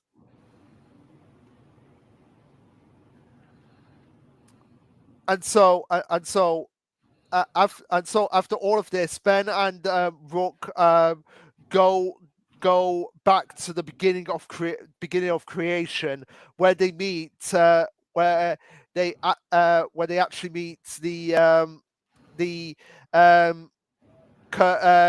Contumias, however you pronounce their names, which are Contumelia, which are a race of neutral aliens, and because they're in the fifth dimension, their forms cannot be seen by basically people from the third dimension. So they only see people only see projections of who they most desire. So, and it's been confirmed who everyone will actually see. Like even ones that we don't get in this episode, they've actually confirmed who they would see. So like Rook obviously Ben sees living Mr. Smoothie mascots. Rook sees his dad. Maltruant sees himself. Yeah, but also we get ones for Gwen, Gwen, Kevin, and Ben 23. So for Gwen, she would see Max. For Kevin, it's obvious who he would see. Have a guess. Have a guess at what Kevin would see. Giant wads of cash. No, his car. Uh, That's who it would. That's who we would see. And for Ben 23, you would see Grandpa Max as well. His version of Grandpa Max. It feels weird that Ben wouldn't see Grandpa Max. Then, like, Yeah, if Gwen would see Grandpa Max, Rook sees his dad. Well, it's the one. Well, it's the thing that holds the most sway in his heart. So it would. So it makes sense. It would be Mr. Smoothie. So yeah. So yeah. Basically, this episode, they create the whole Ben 10 universe. Obviously using the Big Bang, as a result of it, which I believe is the combination of the aggregate and the dwarf star. Like that creates the Big Bang, and Ben. And in a really nice touch, Ben siphons through all his aliens that he's accumulated over the course of the franchise to basically steady the Big Bang and uses that to defeat Maltruant. Yep, and not only that, but Maltruant is now also trapped in a time loop. Yeah, destined to repeat his failures. Yeah, well, they're all trapped in a time loop now because now that Vilgax knows about the Omnitrix in the past, he's gonna go after it. It's gonna be sent to Earth. Ben 10's gonna find it, gonna have it on, and this whole loop is gonna start all over again. And we end out the series with Ben and Rook witnessing the creation of the universe. Scourge finally finds his species, which is long thought dead. Where it turns out that Scourge species are actually DNA replicas of everything in the universe. So I guess that means all humans have a piece of Scourge inside of them. Yep. Or at least their DNA can be traced back to Scourge. Yeah, the DNA could be traced back to Scourge. And of course, we round out the series with Ben and Rook sitting at Moose Smoothies, with Ben saying like, "Hey, let's go and see the universe. Now that we've created the universe, let's go and see it all." And we wrap up the series with a nice shot of the universe to round out the series, Omniverse itself, and the original Prime Time continuity. And that is it. We are done with the Primetime Ben 10 continuity. Omniverse as a whole, I did enjoy. I really enjoyed. But I think people were like just a bit like taken aback by it because of how serious Alien Force and also Alien were at times. But Omniverse was an enjoyable ride. Rook was a very likable character that came into his own. We got a lot more Max, which was fun to see. And while we didn't get as much Kevin and Gwen, it wasn't like they were left out completely. They showed up when they need to. They played their roles well, and literally everyone that we've seen over the series pretty much makes an appearance in this in Omniverse, with only a very few rare exceptions. So while I'm not fond of a lot of several of the characters, it's still cool that they each got their own spotlight in Omniverse. So yeah, honestly, if people had trouble getting into Omniverse the first time, I really recommend going back and giving it a shot. And if you think like, 80 episodes, that's too much. If you can get through One Piece, you can get through Omniverse. I'll always say that now to people who are like, we don't want to watch 80 episodes of. If you can watch 80 episodes of One Piece, you can watch 80 episodes of Omniverse. But yeah, that was everything on Omniverse. Really underrated. Yang Ben 10. Yeah, we've just Scoot and Yang. We've just wrapped up Omniverse. Talking about Omniverse. Overall, we both enjoyed it, and we feel like a lot of people really need to give it another chance. Yeah, honestly, I do feel like its comedic tone can drag it down and hinder the stories they wanted to tell. For example, I think this is most evident with the Rooters, Yeah, but like, uh, I still think Omniverse is a fantastic. It's still like a fantastic series. yeah. It wasn't as painful as Ultimate Alien at times, and season 3 of Alien Force. That's mostly down to the length of each season. Like each season of Omniverse is like 10 episodes. The 10 episodes, so they're pretty easy to get through. Like you could literally, like, if you did a season a day, that would only take you a week to get through Omniverse. Mhm. Yeah. But yeah, so yeah, give Omniverse another chance. I think you might find it a pleasant surprise. And with that, we will see you when we cover the reboot. Until then, peace.